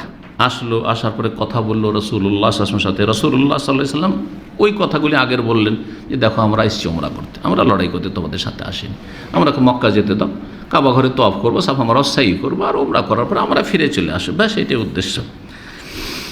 তখন সেই ব্যক্তি বলল এই মুহাম্মদ আরাআইতা লাউ ইস্তাসালতা কওমাকা হাল সামিতা বিআহাদি মিনাল আরাবি ইজতাহা আহলাহু ক্বাবলাকা। হে মুহাম্মদ সাল্লাল্লাহু আলাইহি ওয়াসাল্লাম, আপনি যে আপনার বংশের বিরুদ্ধে এই যে লড়াই করছেন, বদর হলো, ওহুদ হলো, এই হলো, সেই হলো, এই যে করছেন, আরবের ইতিহাসে আমাদের পূর্বপুরুষদের মাঝে আপনি কি এমন কোনো ব্যক্তি জানেন যে নিজের বংশকে নিশ্চিহ্ন করেছে? এমন কোনো লোক তো এরকম নেই যে নিজের বংশকে শেষ করে দিয়েছে। আপনি নিজের বংশের বিরুদ্ধে এরকম অ্যাকশন নেওয়া শুরু করেছেন, এটা কেমন কথা? যেন নবী সাল্লাল্লাহু আলাইহি ওয়াসাল্লামকে তিনি কী করছেন, এই কথাগুলি শোনাচ্ছেন যে আপনার আচরণটা আপনার বংশের বিরুদ্ধে। কিন্তু নবী সাল্লাল্লাহু আলাইহি ওয়াসাল্লাম তো বংশের বিরুদ্ধে না, কিসের বিরুদ্ধে? কুফরের আর কাফেরের বিরুদ্ধে, কুফরি বিরুদ্ধে, শিরকের বিরুদ্ধে, আর কাফের মুশরিকের বিরুদ্ধে, আল্লাহর শত্রুদের বিরুদ্ধে। জি, তারা নিজের বংশের আল্লাহর সাথে শত্রুতা করেছে, আল্লাহর দ্বীনের সাথে শত্রুতা করেছে। এমনটা তো পাওয়া যাবে না যে নিজের বংশকে নিশ্চিহ্ন করেছে। তো এইভাবে যে এগিয়ে যাচ্ছেন, আর যদি লড়াই হয়ে যায় তো হয় আপনার বংশ শেষ হয়ে যাবে, নিশ্চিহ্ন হয়ে যাবে আপনাদের সামনে পরাজিত হইলে, আর না হইলে এর বিপরীতটা হবে যে আপনি কি হবেন আর আপনার সাথী সঙ্গী পরাজিত হবেন। যদি এমনটা হয় তাহলে দেখেন, আপনি যদি পরাজিত হয়ে যান তো আপনার আশেপাশে যে সাথে আছে এসব লোক কোনো ভালো লোক না। মন্তব্য করছে কে? উরওয়া বিন মাসউদ, কাফেরদের প্রতিনিধি, সাকাফি, সাকিব গোত্রের। সাকিব গোত্র হচ্ছে তায়েফের প্রসিদ্ধ গোত্র। আপনার সাথে যারা আছে এরা হচ্ছে সব অযোগ্য লোক, অপদার্থ লোক। এরা এক সময় পরাজিত হইলে আপনাকে অসহায় একা ছেড়ে দিয়ে পালিয়ে যাবে। এরা মদিনার লোক, আপনাকে ছেড়ে দিয়ে চলে যাবে, আপনি অসহায় হয়ে যাবেন। তখন আবু বকর সিদ্দিক রাদিয়াল্লাহু তাআলা আর রাগ বরদাস্ত করতে পারে, আরে আমাদের সম্পর্কে মন্তব্য করছে, মুহাজির আনসার সম্পর্কে, যে আমরা নবী সাল্লাল্লাহু আলাইহি ওয়াসাল্লামকে অসহায় ছেড়ে দিয়ে পালিয়ে যাব। হ্যাঁ, তখন তিনি একটা গাল দিয়েছিলেন। গালি দিয়েছেন। সহিহ বুখারীতে এর রিওয়ায়াত রয়েছে কিতাবুল মাগাজিদ। অমসুস বাজরাল লাত, অমসুস বাজরাল লাত বলে গাল দিয়েছেন। লাত তাদের দেবী, হ্যাঁ, লাত দেবীর তুমি লজ্জায় স্থান চুষো, খারাপ গাল। কখনো কখনো নেক মানুষ, ভালো মানুষও নিজের আবেগকে কন্ট্রোল করতে পারেন না, মুখ দিয়ে গালি বেরিয়ে যেতে পারে। আর এইরকম ক্ষেত্রে আল্লাহর শত্রু, আল্লাহর দিনের শত্রু তাদেরকে এভাবে গাল দিয়েছিলেন। জি, আমাদের সম্পর্কে তুমি মন্তব্য করছো আর নাহানু নাফিরু আনহু, নবীকে ছেড়ে দিয়ে আমরা পালায়ন করব, এটা হইতে পারে? আবু বকর সিদ্দিক রাদিয়াল্লাহু তাআলা এই খারাপ ভাষায় গাল দিয়েছেন, কিন্তু ওরওয়া কোনো রকমের এর প্রতিক্রিয়া দেখাবার সাহস করেনি। কারণ ওরওয়ার ওপর আবু বকর সিদ্দিক রাদিয়াল্লাহু তাআলার অনেক অতীতের অবদান রয়েছে, এহসান রয়েছে, নুন খেয়ে রয়েছে, যার ফলে কোনো কিছু বলতে পারেনি। এই ওরওয়া ওই সময় রাসূলুল্লাহ সাল্লাল্লাহু আলাইহি ওয়াসাল্লামের মোবারক দাড়িতে বারবার হাত দিচ্ছেন। আরবদের একটা অভ্যাস আছে, দেখেছেন, একটু দাড়ি নাড়বে, হ্যাঁ, সম্মান করে আদর করে করে না? জি হ্যাঁ। তো বারবার করে দাড়িতে হাত দিচ্ছে, নবী সাল্লাল্লাহু আলাইহি ওয়াসাল্লাম কথা বলছেন আর দাড়িতে হাত দিচ্ছে। মুগীরা বিন শুবার বরদাস্ত হয়নি, তুই কাফের না পাক, আর নবী সাল্লাল্লাহু আলাইহি ওয়াসাল্লামের মোবারক দাড়িতে হাত দিয়েছে। তো তার হাতে এক বাড়ি দিয়েছে, তরবারি দিয়ে একটা বাড়ি দিয়েছে হাতে। তারপরে বলেছেন মুগীরা বিন শুবা, যুবক সাহাবী, আখির ইয়াদাকা আল্লাহিয়াত রাসূলিল্লাহ, রাসূলুল্লাহ সাল্লাল্লাহু আলাইহি ওয়াসাল্লাম দাড়ি থেকে তুমি হাত হটাও, হাত সরাও। ঠিক তখন ওরওয়া গাল দিয়েছে মুগীরাকে, হ্যাঁ, যে এই গোদার, এই গাদ্দার, গাদ্দার একটি গালি, গাদ্দার আলাস্তু আসআফি গাদরাতিকা, তুমি একসময় গাদ্দারি করেছো, তোমার ইতিহাস আছে, খারাপ ইতিহাস আছে। তখন তোমার পাশে আমি দাঁড়াইনি, তোমার সহযোগিতা করিনি। একটি ঘটনার দিকে ইঙ্গিত করছে যে সেই সময় সে সহযোগিতা করেছিল এই মুগীরা বিন শুবার, সেই জন্য কোনো একটি সম্প্রদায়ের কিছু লোককে হত্যা করে দিয়েছিল, তাদের ধন সম্পদ সে নিয়ে নিয়েছিল, আর তারপরে ইসলাম গ্রহণ করেছিল। রাসূলুল্লাহ সাল্লাল্লাহু আলাইহি ওয়াসাল্লাম তার ইসলাম কবুল করেছিলেন। সেই সময় মধ্যস্থতা করেছিল এই ওরওয়া, এই যে উপকারটা করেছিল মধ্যস্থতার জন্য, সেই কথাটা স্মরণ করাচ্ছে, তোমার আমি এক সময় উপকার করেছি আর তুমি আমাকে গাল দিচ্ছ। ওরওয়া এখানে যখন এসেছিল প্রতিনিধি হয়ে, তখন নবী সাল্লাল্লাহু আলাইহি ওয়াসাল্লামের সাহাবায়ে কেরামগণ যে নবী সাল্লাল্লাহু আলাইহি ওয়াসাল্লামের তাজিম করছেন, শ্রদ্ধা করছেন, সম্মান প্রদর্শন করছেন, দেখে অবাক হয়েছিল। কি দেখেছিল সে? কোরাইশের কাছে গিয়ে তখন সে মন্তব্য করল যে এই কওমে, হে আমার সম্প্রদায় কোরাইশের লোকেরা শোনো, লাকাদ ওয়াফাদতু আলাল মুলুক, আমি বড় বড় রাজাদের দরবারে গিয়েছি, আলা কেসরা ওয়া কায়সার ওয়া নাজাশি, আমি রোমের রাজার দরবারে গেছি, আমি পারস্যের রাজার দরবারে গিয়েছি প্রতিনিধি হয়ে, আমি নাজাশির ওই আবেসিনিয়ার রাজার দরবারে গিয়েছি। ওয়াল্লাহি মা রাআইতু মালিকান ইউআজ্জিমুহু আসহাবু মা ইউআজ্জিমু আসহাবু মুহাম্মাদিন সাল্লাল্লাহু আলাইহি ওয়াসাল্লাম, আমি কোন দেশের জনগণকে দেখিনি যে কোনো রাজার এত সম্মান শ্রদ্ধা প্রদর্শন করছে, যেই শ্রদ্ধা সম্মান প্রদর্শন করছে নবী সাল্লাল্লাহু আলাইহি ওয়াসাল্লামের সাহাবায়ে কেরামগণ নবীর সামনে। এই তাজিম করতে, এই সম্মান করতে কোন জায়গায় দেখে রাজদরবারে? হ্যাঁ, রাজদরবারে শিরকি সম্মান ছিল, কি তাজিমে সেজদা, এগুলো ছিল কাফেরদের ঘরে। হ্যাঁ, পারস্য অগ্নি পুজো করা, তাদের রাজাদেরকে কি করত? সেজদা করত। কিন্তু যেগুলি বৈধ তাজিম, সেগুলি যেই মহব্বতের সাথে তাজিম, তারপর রাজাদের সামনে, শাসকদের সামনে যে শ্রদ্ধা সম্মান করে থাকে, সেটা দুই রকম হয়ে থাকে। একটা হচ্ছে অন্তর থেকে শ্রদ্ধা করে, আর একটা হচ্ছে দুনিয়ার স্বার্থে কিছু শ্রদ্ধা তাজিম করা। আজকাল অধিকাংশগুলি স্বার্থপর, কিন্তু অধিকাংশ যারা রাজাধিরাজাদের ডানে বামে থাকে, আর এই প্রধানমন্ত্রী রাষ্ট্রপতির ডানে বামে থাকে, অধিকাংশ চামচা। এটা দুনিয়ার গরজে আজকে পার্টিতে আছে, কালকে গাদ্দারি করে আর এক পার্টিতে গিয়ে মিলে গেল, করছে না? হ্যাঁ, নিমক হারামি এরকম বহু করছে। দুনিয়ার স্বার্থ আছে, ঠিক আছে, আর স্বার্থ যখন কেটে পড়ে একটু দূরে গিয়ে গাল দিচ্ছে, ওই নেতাকেই গাল দিচ্ছে, ওই রাষ্ট্রপতি প্রধানমন্ত্রীকে গাল দিচ্ছে, করছে না? কিন্তু নবী সাহাবায়ে কেরামগণ জান প্রাণ দিয়ে অন্তর থেকে ভালোবাসা। তো দুটো শ্রদ্ধাতে আসমান জমিনের পার্থক্য রয়েছে। দুনিয়ার গরজে যে শ্রদ্ধা সম্মান, যখন দেখবে যে অবস্থা খারাপ, তখন সব একা ছেড়ে দিয়ে পালিয়ে চলে যাবে, চাচা যান বাঁচা। কিন্তু অন্তর থেকে ভালোবাসার মাধ্যমে যে শ্রদ্ধা সম্মান পেশ করা হয়, নিজের জান দিয়ে দিবে, কিন্তু যাকে ভালোবাসে, নিজের নেতাকে, নিজের রসুলকে বাঁচাবার জন্য চেষ্টা করবে। এই ছিল শ্রদ্ধা তাজিম সাহাবাই কেরামদের পক্ষ থেকে রাসূলুল্লাহ সাল্লাল্লাহু আলাইহি সাল্লামের। মন্তব্য করল গিয়ে কুরাইশদের মাঝে কে? এ উরওয়া বিন মাসউদ সাকাফি, যে কোন রাজার দরবারে আমি দেখিনি এমন তাজিম সম্মান করতে, যেই তাজিম সম্মান মুহাম্মদ সাল্লাল্লাহু আলাইহি ওয়াসাল্লাম সাহাবাই কেরামগণ সঙ্গীগণ মুহাম্মদ সাল্লাল্লাহু আলাইহি ওয়াসাল্লাম করছেন।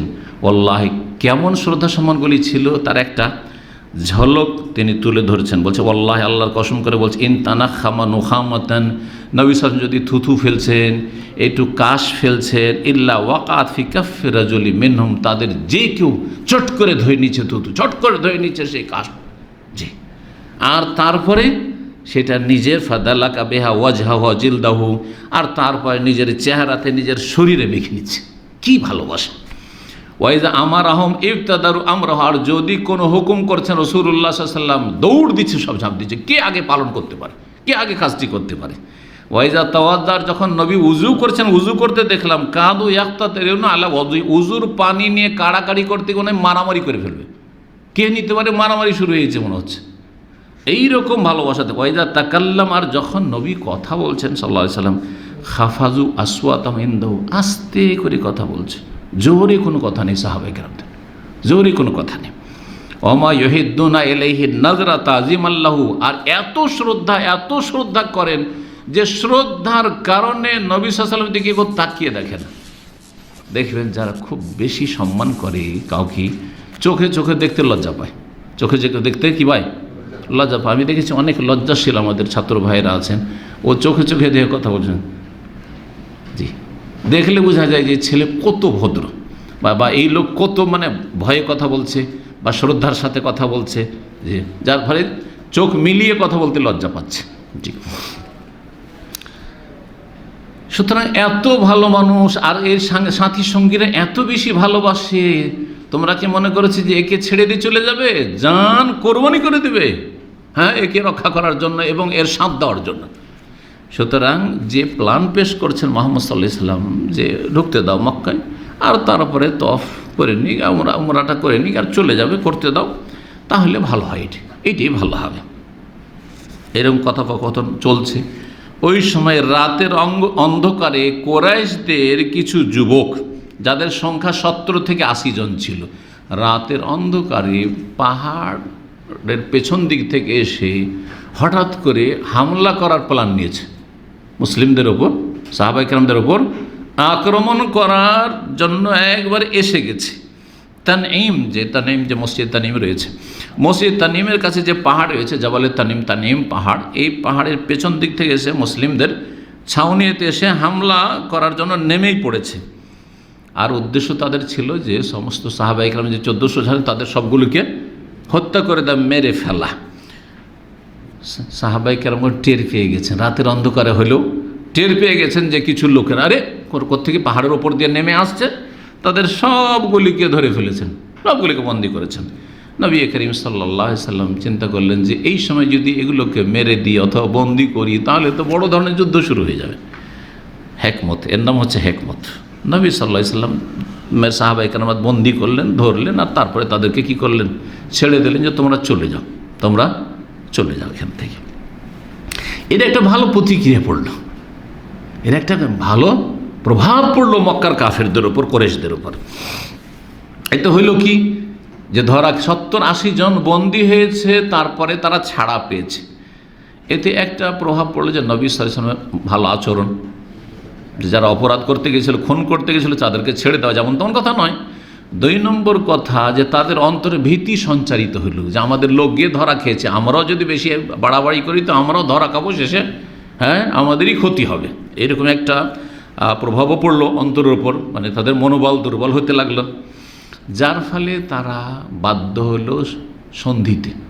ঢুকতে দেব না, ও জেদের ওপর অটল, মক্কা যেতে দেবো না এই বছর, হ্যাঁ, কিন্তু আমরা কি করব, লড়াই থেকে কিসে ফিরে আসলো, সন্ধিতে ফিরে আসলো। জি, এই মর্মে আল্লাহ রাব্বুল আলামিন আয়াত নাজিল করেছেন। কি আয়াত নাজিল করেছেন? সূরাতুল ফাতির আয়াত নম্বর 24, তাতে রয়েছে ওয়াহুয়াল্লাযী কাফফা আইদিয়াহুম আনকুম ওয়া আইদিয়াকুম আনহুম বিবাতনি মাক্কাহ মিন বাদি আন আযফারাকুম আলাইহিম। আল্লাহ সেই সত্তার নাম, যিনি তাদের হাতগুলিকে তোমাদের থেকে হে মুসলিমরা কি করে রেখেছেন, দূর রেখেছেন বা বাধাগ্রস্ত করেছেন, না তোমাদের উপরে যে হানা দিয়েছিল, আক্রমণ করতে এসেছিল, সেই সময় আল্লাহ কী করেছেন? বাধাগ্রস্ত করেছেন যে তোমরা তাদেরকে ধরে ফেলেছিলে, নাহলে তোমাদেরকে খুন করে দিত। ওয়া আইদিয়াকুম আনহুম, আর তোমাদেরকেও, তোমাদের হাতগুলিকে তাদের থেকে আল্লাহ সরিয়ে দিলেন যে তোমরাও তাদেরকে মারলে না। মানে কোনো রকমের দুই পক্ষ থেকে কোনো রকম হতাহত হইল না, লড়াই হইল না। বেবাতনি মক্কাতা, মক্কা ভূমিতে, মিমবাদান আজফারাকুম আলাইহিম, তোমাদেরকে তাদের ওপর বিজয়ী করার পরে, মানে তাদেরকে ধরে ফেলেছিলে, বন্দি করে নিয়েছিলে, তারপর আল্লাহ কী করলেন? ছাড়িয়ে দিলেন, যে মাফ করে দাও। অন্তরে দিলেন নবী সাল্লাল্লাহু আলাইহি ওয়াসাল্লাম, যে এদেরকে মাফ করে দাও, মাফ করে দিলেন। জি, এইরকম পরিস্থিতিতে খানিকটা নমনীয় হয়েছে তারা সন্ধির জন্য। রাসূলুল্লাহ সাল্লাল্লাহু আলাইহি ওয়াসাল্লাম উসমান রাদিয়াল্লাহু তাআলা আনহুকে প্রতিনিধি, এতক্ষণ পর্যন্ত তো কাফেরদের প্রতিনিধি আসতে আছে, কথোপকথন হচ্ছে, মেসেজ আবার যাচ্ছে ওদের কাছে। উসমান রাদিয়াল্লাহু তাআলা রাসূলুল্লাহ সাল্লাল্লাহু আলাইহি ওয়াসাল্লাম প্রেরণ করলেন মক্কার কুরাইশদের কাছে, যে যাও তাদের সাথে গিয়ে কথা বলো। উসমানকে কেন পাঠিয়েছেন? কারণ উসমানের নিকট আত্মীয়রা এখানে অনেকে আছে, অন্য কাউকে পাঠালে ক্ষয়ক্ষতি করে দিতে পারে, মেরে দিতে পারে, কিন্তু উসমান রাদিয়াল্লাহু তাআলাকে মারাটা অত সহজ নয়, তো তাকেই পাঠায়। জি, তার মাধ্যমে মধ্যস্থতা হওয়ার সম্ভাবনা বেশি। রাসূলুল্লাহ সাল্লাল্লাহু আলাইহি ওয়াসাল্লাম পাঠালেন উসমান রাদিয়াল্লাহু তাআলা আনহুকে কুরাইশদের উদ্দেশ্যে জানিয়ে দেওয়ার জন্য যে আন্নাহু মা জা ইল্লা লিল উমরা, উমরার জন্য এসেছি। সরাসরি গিয়ে তাদের কাছে মেসেজ দিয়ে দাও, এতক্ষণ তো ভায়া ওদের লোকের মাধ্যমে যাচ্ছিল। ওসমান গিয়ে বলে যে আমরা আসলে উমরাতে এসেছি। জি, ওসমান রাদিয়াল্লাহু তাআলা পৌঁছিলেন, আর তাকে বলেও দিলেন যে তুমি যখন মক্কা যাচ্ছ তো সেখানে অনেক অসহায় মুমিন মুমিনাত যাদেরকে বন্দি করে রেখেছে। জি, তখন মক্কায় জেলখানা, নিজের ঘরে ঘরে জেলখানা ছিল, যেখানে যারা হিজরত করে আসছিল তাদেরকে ধরে ধরে, যারা দুর্বল মানুষ তাদেরকে বেঁধে রেখেছিল, হাত পা সবকে বেঁধে রেখেছিল। জি, বড়ই কষ্টে ছিলেন তারা। তাদের একটু জিয়ারত করে আসো, ভিজিট করে আসো, তাদেরকে দেখে আসিও, তাদের খোঁজ খবর নিয়ে আসিও, এবং তাদেরকে সান্ত্বনা দিয়ে আসিও যে শীঘ্রই আল্লাহ বিজয় দান করবেন, তোমরা চিন্তা করিও না। আর কিছুদিন হয়তো এদের বন্দিশালাতে থাকতে হবে, তারপর এখান থেকে মুক্তি লাভ করবে এবং মক্কা বিজয় ইনশাআল্লাহ হবে। এই সুসংবাদটিও শুনিয়ে আসবে অসহায় ভাই বোনদেরকে, এবং আল্লাহ রাব্বুল আলামিন তার দিনকে শক্তিশালী করবেন, বিজয়ী করবেন। আর মক্কাতে এই ঈমান ইসলাম লুকিয়ে আর রাখতে হবে না, প্রকাশ্যে ইসলাম পালন করবে। এই কথাগুলি শুনিয়ে আসবে। ওসমান রাদিয়াল্লাহু আনহু মক্কায় গেলেন, আর যাওয়ার পরে সেখানে তার নিকট আত্মীয় আবান বিন সাঈদ, বনু উমাইয়া বংশের, তার নিজের বংশের, তার কাছে আশ্রয় নিলেন। নিয়ম ছিল তখনকার যুগে যে কেউ যদি কোনো জায়গায় যায় যেখানে জানমালের আশঙ্কা থাকে, তো প্রথম গিয়ে কারো মাধ্যমে যায়, ওর কাছে আশ্রয় নিতে। তখন সে বলে যে আমি অমুককে কিন্তু আশ্রয় দিয়েছি, নিরাপত্তার ঘোষণা দিয়ে দেয় যে আমি ওকে কী করেছি, নিরাপত্তা দিয়ে দিয়েছি। যদি একজন নিরাপত্তা দিয়ে দেয়, ওরা আবার গাদ্দারি করতো না, যে যাক আমাদের লোক যখন নিরাপত্তা দিয়ে দিয়েছে তাহলে সে নিরাপদ, এখানে তার জানমালের ক্ষতি হবে না। তো এই নিরাপত্তা নিয়ে রাসূলুল্লাহ সাল্লাল্লাহু আলাইহি ওয়াসাল্লামের এই পেগাম পৌঁছে দিলেন কুরাইশদের কাছে, এবং সেখানে যখন কথোপকথন হইল তখন তারা কিছুটা নমনীয় হইল। আর তারপরে বলছে যে ওসমান, তুমি যখন মক্কা চলে এসছো তো তুমি উমরা করে নাও, কিন্তু তোমার সাথী সঙ্গীদের কাছে দেওয়া হবে না। তখন ওসমান রাদিয়াল্লাহু আনহু বললেন যে আমি একা করব, আর রাসূলুল্লাহ সাল্লাল্লাহু আলাইহি ওয়াসাল্লামকে তোমরা করতে দেবেন, এটা হয়? আমি উমরা করব না, আমি তওয়াফও করব না, উমরাও করব না। জি, ওই সময় উসমান রাদিয়াল্লাহু তাআলা আনহুকে তারা রেখে দিল, নিজের কাছে রেখে দিল। এতে হলো কি, একটা গুজব ছড়িয়ে গেল যে উসমান রাদিয়াল্লাহু তাআলাকে তারা বন্দী করেছে, এমনকি এই গুজবও ছড়িয়ে গেল যে উসমান রাদিয়াল্লাহু তাআলাকে তারা হত্যা করে দিয়েছে, খুন করে দিয়েছে। এই গুজব পর্যন্ত পৌঁছে গেল, কিন্তু আসলে সেটা সত্য ছিল। তবে তাকে ধরে রেখে দিয়েছিল, হ্যাঁ, তারা যে কোনো উদ্দেশ্য হোক ধরে রেখে দিয়েছিল আপাতত, যে দেখি কি হচ্ছে। উদ্দেশ্য ছিল যে আপোষে তারা পরামর্শ করবে, পরামর্শ করার পরে উসমানকে একটা মেসেজ দিয়ে পাঠাবে। কিন্তু যখন তাকে ধরে রেখে দিল তখন খবর পৌঁছিল কি নবী সাল্লাল্লাহু আলাইহি ওয়াসাল্লামের কাছে, যে তাকে বন্দী করা হয়েছে, আমাদের প্রতিনিধি বন্দী করা হয়েছে। প্রতিনিধি, দূতকে বন্দী করা অথবা দূতকে খুন করা আন্তর্জাতিক অপরাধ। এখন এক দেশের আরেক দেশের সাথে যুদ্ধ চলছে না, সেখানে যদি প্রতিনিধি পাঠায় কথা বলার জন্য, আর তাকে যদি বন্দী করে দেয় অথবা তাকে যদি খুন করে দেয়, তার মানে যুদ্ধের ঘোষণা। তার মানে কি? যুদ্ধের ঘোষণা। যে এই আইনটি এখন হ্যাঁ, আইনের রূপ নিয়েছে, কিন্তু 1400 বছর আগে ইসলাম শিখিয়েছে, 1400 বছর আগে ইসলাম শিখিয়েছে। যখন এই গুজব ছড়িয়ে গেল যে উসমান রাদিয়াল্লাহু তাআলা আনহুকে শহীদ করে দেওয়া হয়েছে, নবী সাল্লাল্লাহু আলাইহি ওয়াসাল্লামের দূতকে শহীদ করে দেওয়া হয়েছে, রাসূলুল্লাহ এই খবর যখন পেলেন তখন বদ্ধপরিকর হয়ে গেলেন, দৃঢ় প্রতিজ্ঞ হলেন যে প্রতিশোধ অবশ্যই নিতে হবে। ওসমানকে দূত করে পাঠালাম কথা বলার জন্য প্রতিনিধি হিসাবে, আর তাকে হত্যা করা হলো, এর প্রতিশোধ অবশ্যই নিতে হবে। এবং লোকজনকে বললে যে তোমরা এই প্রতিশোধ নেওয়ার জন্য, ওসমান রাদিয়াল্লাহু আনহু খুনের বদলা নেওয়ার জন্য, লড়াইয়ের জন্য আমার সাথে বায়াত করো, শপথ করো। বায়াত মানে শপথ।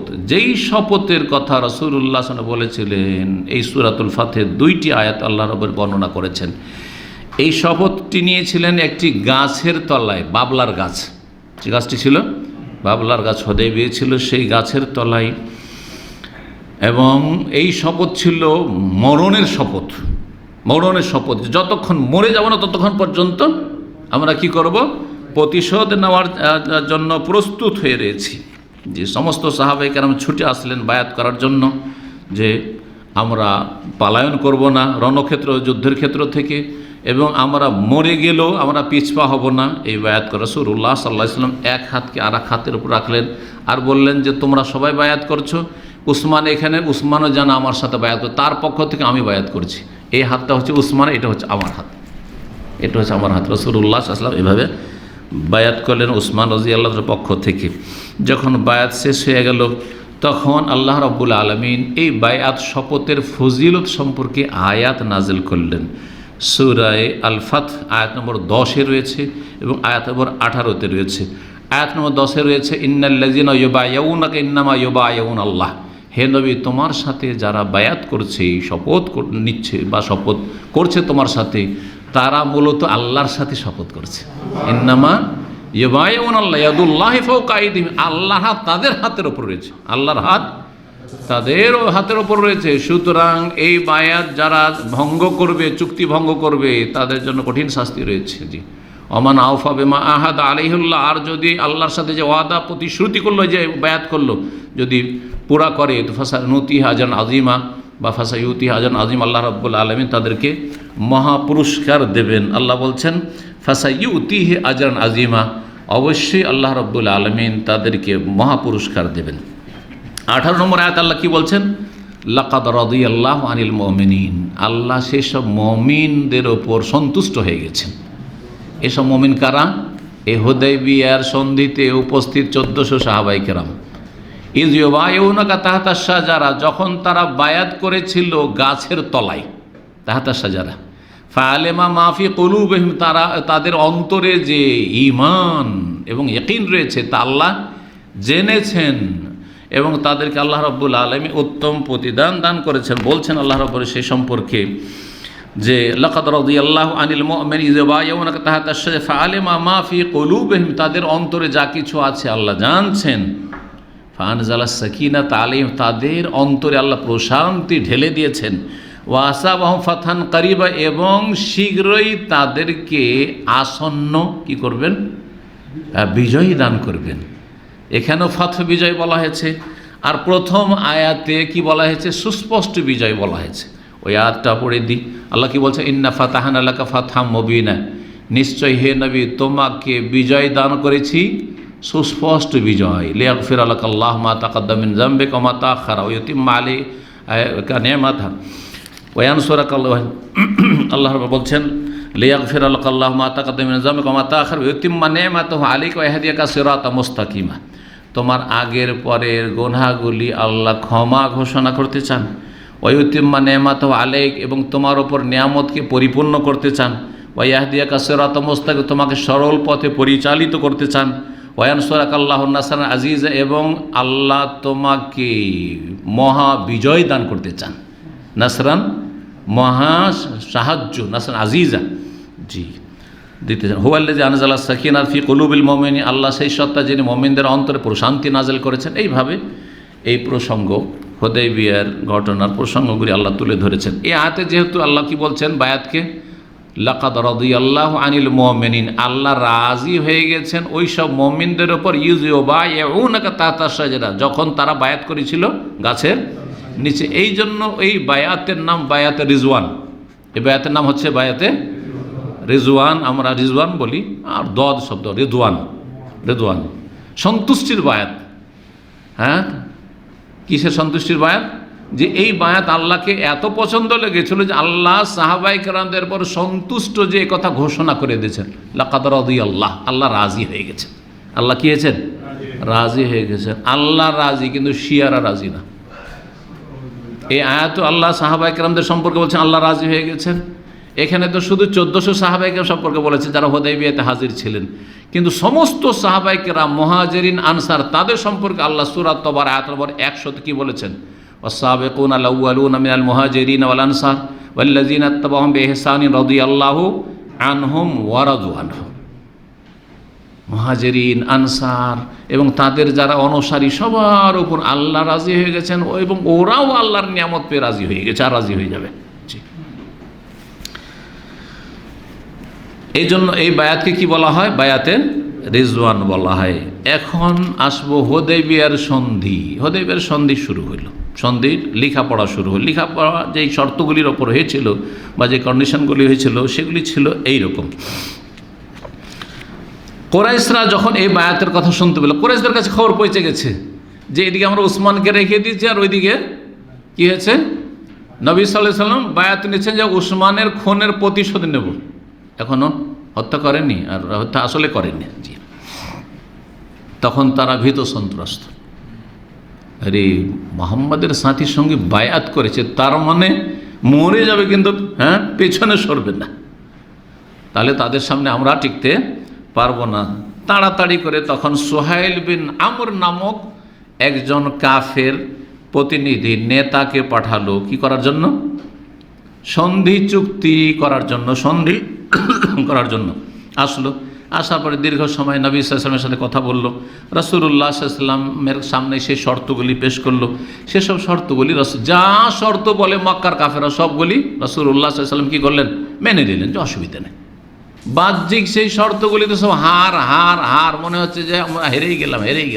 এই জন্য ওমর রাদিয়াল্লাহু বারবার করে ছটফট করছেন, ইয়া রাসূলুল্লাহ, হ্যাঁ ইয়া রাসূলুল্লাহ, আমরা কি হকের ওপর না?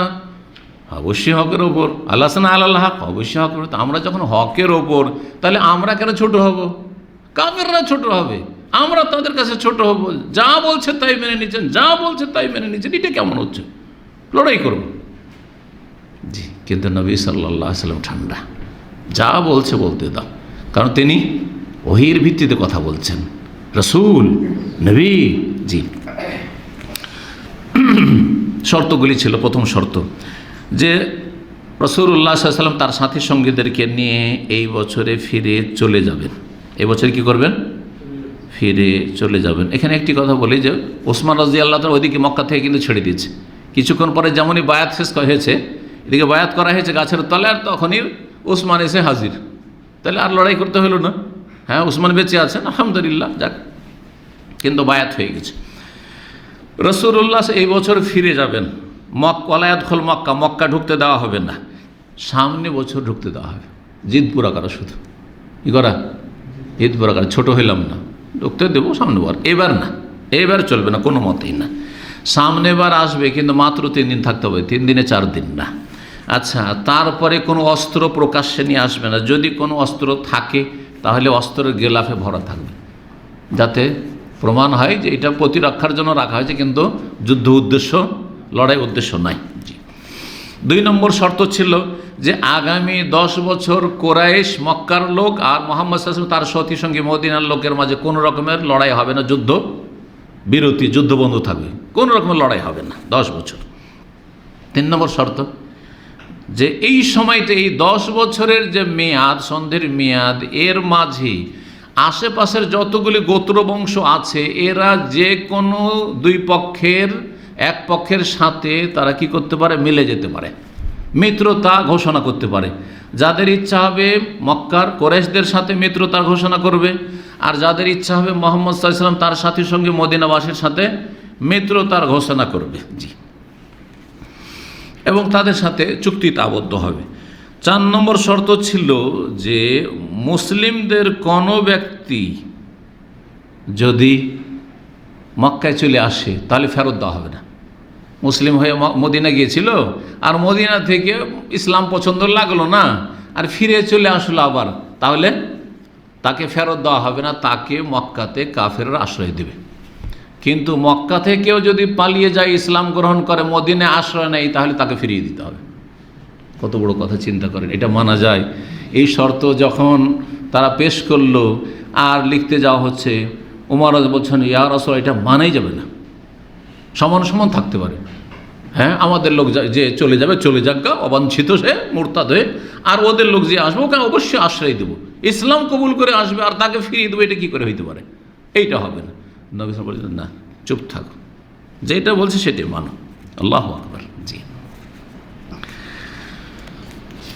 তারপর আলী রাদিয়াল্লাহু তাআলা আনহুকে ডাকলেন রাসূলুল্লাহ সাল্লাল্লাহু আলাইহি ওয়াসাল্লাম, কারণ তিনি লিখতে জানতেন। নবী সাল্লাল্লাহু আলাইহি ওয়াসাল্লাম লিখতে বললেন যে লিখো, লিখাচ্ছেন, বলছেন যে এই কথাগুলি লিখো। প্রথম লিখতে বলে বিসমিল্লাহির রহমানির রহিম, লিখতে বললেন বিসমিল্লাহির রহমান। তাহলে লেখা শুরু করতে হবে কি দিয়ে? বিসমিল্লাহ। আর আজকালকে বেদাতীদের লেখা 786 দিয়ে, 786 অঙ্ক বিসমিল্লাহির রহমানির রহিম হয় না, একটা আলিফ কম হয়, কিন্তু হরে কৃষ্ণ ঠিকই হয়। 786 থেকে হা রা ইয়া হরে, আর কৃষ্ণ কাপ রা শিন নুন আলিফ, এই 8টা অক্ষরের অঙ্ক যদি আবজাদ হাওয়াজ হুত্তির অঙ্ক বের করে 786 হবে। তার মানে যেসব মুসলিম জাহেলগুলো অথবা এই শিরকি বেদাতি আকিদার লোকেরা 786 লিখেন বাড়ি গাড়িতে, হ্যাঁ, তারা কি লিখে রাখছেন? মুসলিম ভাষা তো হরে কৃষ্ণ লিখে রাখছেন। কি করে তাদের ঈমান থাকবে? আর কি করে তারা আল্লাহর আযাব থেকে বাঁচবে দুনিয়া আখিরাতে? বালা মুসিবত কেন বাড়িতে আসবে না? আর শয়তান কেন তাদের ওপর হানা দেবে না, আক্রমণ করবে না? আর ছেলে মেয়েদের কেনই বা ক্ষতি হবে না? বোঝা গেছে? ঈমান আমলের কেন ক্ষতি হবে না? তাই তো আকিদায় শিরকি আকিদা, আল্লাহ যেন হেফাজত করেন। এই শিরকি কুফরি কোত্থেকে এসছে? ইরান থেকে এসছে। জি, ইরানি ধর্ম অগ্নি পূজকদের ধর্ম, আর হিন্দুদের পৌত্তলিকতা, কারণ হিন্দুরাও আগুন পূজায় বিশ্বাসী। হ্যাঁ হ্যাঁ, আগুন পূজায় তারাও বিশ্বাসী, কারণ তারা সব কিছুর পূজা করে, যার মধ্যে একটু শক্তি থাকে তারই পূজা করে। এটার নাম হচ্ছে হিন্দু ধর্ম। এই সুহাইল যখন প্রতিনিধি হয়েছিল, একটি কথা বলা হয়নি, সুহাইল সাহাল থেকে, সাহাল মানে সহজ, সাহাল মানে সহজ। লাস্ট এতগুলি প্রতিনিধি আসছে যাচ্ছে, যখন সুহাইল এসছে, নবী সাল্লাল্লাহু আলাইহি ওয়াসাল্লাম বলছেন যে এখন কাজ সহজ হয়ে গেছে, এখন কাজ সহজ হয়ে গেছে। নবী সাল্লাল্লাহু এটি ফাল নিলেন, ফাল বুঝেন মানে শুভ লক্ষণ নেওয়া। এই জন্য ইসলামে শুভ লক্ষণ নেওয়া জায়েজ। আল ফাল হাদিসে আছে, নবী সাল্লাল্লাহু আলাইহি ওয়াসাল্লাম কানা ইউহিব্বুল ফাল, ফাল মানে শুভ লক্ষণ, ভালো লক্ষণ পছন্দ করতেন। কিন্তু মন্দ লক্ষণ, কুলক্ষণ, অলক্ষী আর তেয়ারাত শিরকুন, এটা শিরিক। সুতরাং একটা লোক কেউ আসলো আর সেই লোকটিকে দেখি মাশাআল্লাহ হাসি মুখে, অথবা নেক পরেজগার লোক, মাশাআল্লাহ আমরা আজকে ভাগ্যবান, এটা হচ্ছে কি ফাল। কিন্তু একটা লোক এসেছে, খারাপ লোক হয়তো, হ্যাঁ, বদচরিত্র, অথবা আর কিছু, সকালবেলা একটা ডোমের সাথে গিয়ে দেখা গেল, সকালবেলা একটা চামারের সাথে দেখা হলো, সকালে বাড়ি থেকে বেরোন আর হঠাৎ করে দেখছে একটা মর্মান্তিক দুর্ঘটনা, বাসা থেকে গাড়ি নিয়ে বের হইতে হইতে দেখছেন যে একটা সামনে দুর্ঘটনা, আজকের দিনটা খুব খারাপ। এটা কি শিরক? কুলক্ষণ জায়েজ নয়, অলক্ষী কুলক্ষণ জায়েজ নয়। পক্ষান্তরে ভালো লক্ষণ নেওয়া এটি ভালো, নবী সাল্লাল্লাহু আলাইহি ওয়াসাল্লাম নিয়েছেন, যদিও তাতে কিছু যায় আসে না, কিন্তু ভালো লক্ষণ নিতে পারেন, ভালোর দিক, পজিটিভ। লেখা শুরু হলো, যখন বিসমিল্লাহির রহমানির রহিম লিখলেন আলী রাদিয়াল্লাহু তাআলা, তখন সুহাইল বলছে মা নাদরি মার রহমান, আরে রহমান আবার কি জিনিস? কারণ মক্কার কাফেররা রহমান মানত না, আল্লাহকে আল্লাহ বলতো, কিন্তু রহমান, আল্লাহ কোরআনে একটি আয়াত বলছে ওয়াহুম ইয়াকফুরুনা বির রহমান, তারা রহমানের সাথে কুফরি করে। রহমানের সাথে কুফরি করে দুটি তাফসীর, একটা হচ্ছে রহমান নামটি মানে না যে আল্লাহর নাম রহমান, এটা কাফেররা মক্কার মুশরিকরা মানতই না, তাহলে কুফরি করলো রহমান নামের সাথে। আরেকটি কুফরি হচ্ছে রহমানের সাথে তারা শিরিক করে, দেবদেবীর পূজা করে, 360টা মূর্তির কাবার চারিদিকে রেখে পূজা করে, এটাও রহমানের সাথে কুফরি করে, আল্লাহর সাথে কুফরি করা। জি, বলছেন না না না, রহমান আমরা তো জানি না, এই তো রহমান মানবো না, বিসমিল্লাহির রহমানে তুমি লিখছো, এটা চলবে না। তো বলছি কী লিখবো তাহলে? বলছে দেখো বিসমিকা আল্লাহুম্মা, হে আল্লাহ তোমার নামে, হে আল্লাহ তোমার নামে। জি, বিসমিকা, যেমন আমরা নিদ্রার পূর্বের দোয়া কি পড়ি, আল্লাহুম্মা বিসমিকা, আল্লাহুম্মা বিসমিকা। আর এখানে হচ্ছে বিসমিকা আল্লাহুম্মা। তো আরব মুশরিকরা কি লিখতো? বিসমিকা আল্লাহুম্মা। কোনো কিছু শুরু করলে হ্যাঁ আল্লাহ তোমার নামে শুরু করছে, কিন্তু রহমানের নাম এটা চলবে না। রাসূলুল্লাহ সাল্লাল্লাহু আলাইহি ওয়াসাল্লাম বললেন যে যেটা বলছে সেটাই লিখো, বিসমিল্লাহির রহমানে বাদ গেল। তারপরে লিখলেন হাযা মা সালাহা আলাইহি মুহাম্মাদুর রাসূলুল্লাহ, এই চুক্তিপত্র যেটা রাসূলুল্লাহ সাল্লাল্লাহু আলাইহি ওয়াসাল্লামের পক্ষ থেকে হচ্ছে মক্কার কুরাইশদের সাথে। মুহাম্মাদুন রাসূলুল্লাহ, মুহাম্মদ রাসূলুল্লাহর পক্ষ থেকে হচ্ছে। সুহাইল বলে উঠল, আরে আমরা যদি বিশ্বাসই করতাম যে আপনি রাসূলুল্লাহ, তাহলে ঝগড়াই কি, তাহলে দ্বন্দ্ব এবার কিসে? তো রাসূলুল্লাহ মানা যাবে না, এটা লেখা যাবে না। তো মাসাদাত না কানিল ভাই, যদি এইটাই মেনে নিতাম তাহলে কাবা ঘরে যেতে আপনাকে বাধাই কেন দিতাম আমরা? হ্যাঁ, তো বাধা যখন দিচ্ছি তো আপনি রাসূলুল্লাহ, এটা তো মানি না। ওয়ালা কাতালনা, আপনার বিরুদ্ধে আমরা লড়াই করতাম না, তাহলে বদর উহুদি হইতো না, কেন লড়াই? ওয়ালা কি নোক তো কি লিখতে হবে? বলছে ওক্ত মোহাম্মদ বিন আবদুল্লাহ, আবদুল্লাহর সন্তান মোহাম্মদ, কিন্তু মোহাম্মদ রাসূলুল্লাহ এটা লেখা যাবে না। তখন নবী বলে ইন্নী রাসূলুল্লাহ, নিঃসন্দেহে আমি আল্লাহ রাসূল। ওয়াইন কাযযাবতুম, যদিও তোমরা আমাকে মিথ্যা মনে করো, কিন্তু আমি রাসূলুল্লাহ। জি। আলী রাদিয়াল্লাহু তাআলা আনহু বলছেন রাসূলুল্লাহ সাল্লাল্লাহু আলাইহি ওয়াসাল্লাম, তুমি মিটিয়ে দাও আমার নামটা, যে রাসূলুল্লাহ লেখা আছে, মোহাম্মদ থাক আর রাসূলুল্লাহটা মুছে দাও, মিটিয়ে দাও, আর তার জায়গায় মোহাম্মদ বিন আবদুল্লাহ। আলী বলছেন না, এটা হইতে পারে না।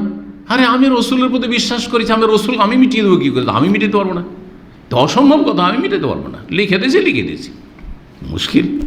নবী সাল্লাল্লাহু বললেন যে ঠিক আছে, তো দেখিয়ে দাও কোনখান মোহাম্মদ রাসূলুল্লাহ। কারণ নবী সাল্লাল্লাহু আলাইহি ওয়াসাল্লাম আলী বাতা শাহ আল্লাহ উম্মি করেছিলেন তাকে, অক্ষরের জ্ঞান নবী সাল্লাল্লাহু আলাইহি ওয়াসাল্লামের ছিল না, কারো কাছে লেখাপড়া করেননি। কেন? যাতে কেউ না করতে পারে যে আমি তো মোহাম্মদের ওস্তাদ, আরে ওকে তো এইগুলোই আমি পড়াইলাম, শিখাইলাম, তাই না? আমরা যতই কিছু করি, আমাদের যদি ওস্তাদ মক্তবেরও থাকে, আসল পড়া তো আমি পড়িয়েছি ওকে, বলবে না যে আমি ওকে কায়দা পড়ি। যদি আলহামদুলিল্লাহ কায়দা, আমপারা আর কোরআন, এই তিনটেরই ওস্তাদ আমার আব্বা। আপনাদেরকে করে সব বলে দিই, আলহামদুলিল্লাহ ওই আব্বার কাছে পড়েছি। আর ওই বাংলার ক খ অ, আর তারপরে অঙ্ক 1 থেকে 100, এগুলো সব প্রথম প্রাথমিক ওস্তাদ আমার আব্বা। সারাদিন খালি পড়া। খেলা নিষিদ্ধ ছিল, আমার আব্বার কোর্সে কোনো খেলাধুলা ছিল না। যদিও আমার আলাদা একটু কিছুক্ষণ বিরতি দিই, কারণ সবসময় পড়া এটা সম্ভব না। কিন্তু তখন আমার আব্বা বুঝতেন না, সবসময় 24 ঘন্টায় পড়তাম। যতক্ষণ ঘুমাইনি ততক্ষণ পড়তে হবে, পড়া না হয় নামাজ, তারপরে ঘুমিয়ে যাও, ব্যাস। চার চোদ্দ ভাই বোনদের সাথে কখনো খেলতে দিত না, এই অবস্থা ছিল আমার। সবসময় বসে তো আমার আব্বা টেলারি করতেন, আর সবসময় সামনে হাজির, খাওয়া দাওয়া হয়ে গেছে, এসে হাজির ওইখানে। একটা শুরু হলো, আর একটা বাংলা শেষ হলো, ইংলিশ শেষ হলো, অঙ্ক। সকালবেলা প্রথম শুরু হলো আমপারা, কায়দা কোরআন দিয়ে শুরু হলো। আর তারপরে সম্ভবত আমপারা ধরার পরে ওই সকালবেলা একটু মাদ্রাসা যেতাম, সকাল 8-9টা পর্যন্ত, আর তারপরে সারাদিন চলছে আমার কাছে। তো আমার মূলত ওস্তাদ আব্বাই আসলে। এই জন্য অন্য কার কাছে আমি আমপারা আর কোরআন একটু পড়েছি, বাকি মক্তবে বা মাদ্রাসায় গিয়ে, পাশে মাদ্রাসা ছিল, ও মনেই নেই ওগুলো। কারণ আমার আসল ওস্তাদ, প্রথম ওস্তাদ কিন্তু ফাউন্ডেশন আমার আব্বার কাছে। জি, আল্লাহ রহম করেন। আমার নামাজের দোয়াগুলি এখনও মনে পড়ছে, যে রুকু সেজদাতে আমার আব্বা কিন্তু আমাকে সুবহান রাব্বিল আযীম, সুবহান রাব্বিল আলা শিখাননি, এটা পরে শিখলাম, পড়ে বড় হয়ে শিখলাম। কি শিখিয়েছেন? যেহেতু আমরা 14 পুরুষ থেকে আহলে হাদিস, কি শিখেছেন? সুবহানাকা আল্লাহুম্মা রাব্বানা ওয়া বিহামদিকা আল্লাহুম্মা গফিরলি, এটাই শিখেছেন। আহলে হাদিসরা আসসালামু আলাইকা আইয়ুহান নবী বলেন না, আহলে হাদিসরা অধিকাংশ কি বলে? আসসালামু আলান নবী ওয়া রাহমাতুল্লাহি। নবী সাল্লাল্লাহু আলাইহি ওয়াসাল্লাম, মা আয়েশা, অন্যান্য অনেক সাহাবায়ে কেরাম এরকম বলতেন। আমার আব্বা ওইভাবেই মুখস্থ করে, আসসালামু আলান নবী ওয়া রাহমাতুল্লাহি ওয়া বারাকাতুহু, আসসালামু আলাইনা ওয়া আলা ইবাদিল্লাহিস সালিহিন। জি, রাহিমাহুল্লাহু তাআলা, আল্লাহ রহম করে আব্বা আমার। তো আলী রাদিয়াল্লাহু তাআলা আনহু বলেন, আমি মিটাইতে পারবো না। নবী সাল্লাল্লাহু আলাইহি ওয়াসাল্লাম নিজের হাতে রাসূলুল্লাহ কথাটি মুছে দিলেন, মিটিয়ে দিলেন। 2টো কপি লেখা হলো, 1 কপি কুরাইশদের হাতে তুলে দেওয়া হলো, আর 1 কপি রাসূলুল্লাহ সাল্লাল্লাহু আলাইহি ওয়াসাল্লাম সাহাবায়ে কেরামদের কাছে থাকলো। এখানে আজকে প্রথম পর্ব হুদায়বিয়ার সন্ধির শেষ করলাম। আগামী সপ্তাহে ইনশাআল্লাহ দ্বিতীয় পর্ব দিয়ে হুদায়বিয়ার সন্ধির আলোচনা সম্পূর্ণ করব। আল্লাহ যেন তৌফিক দান করেন। সাল্লাল্লাহু আলা নবিয়িনা মুহাম্মদ ওয়া আলা আলিহি ওয়া সাহবিহি আজমাইন।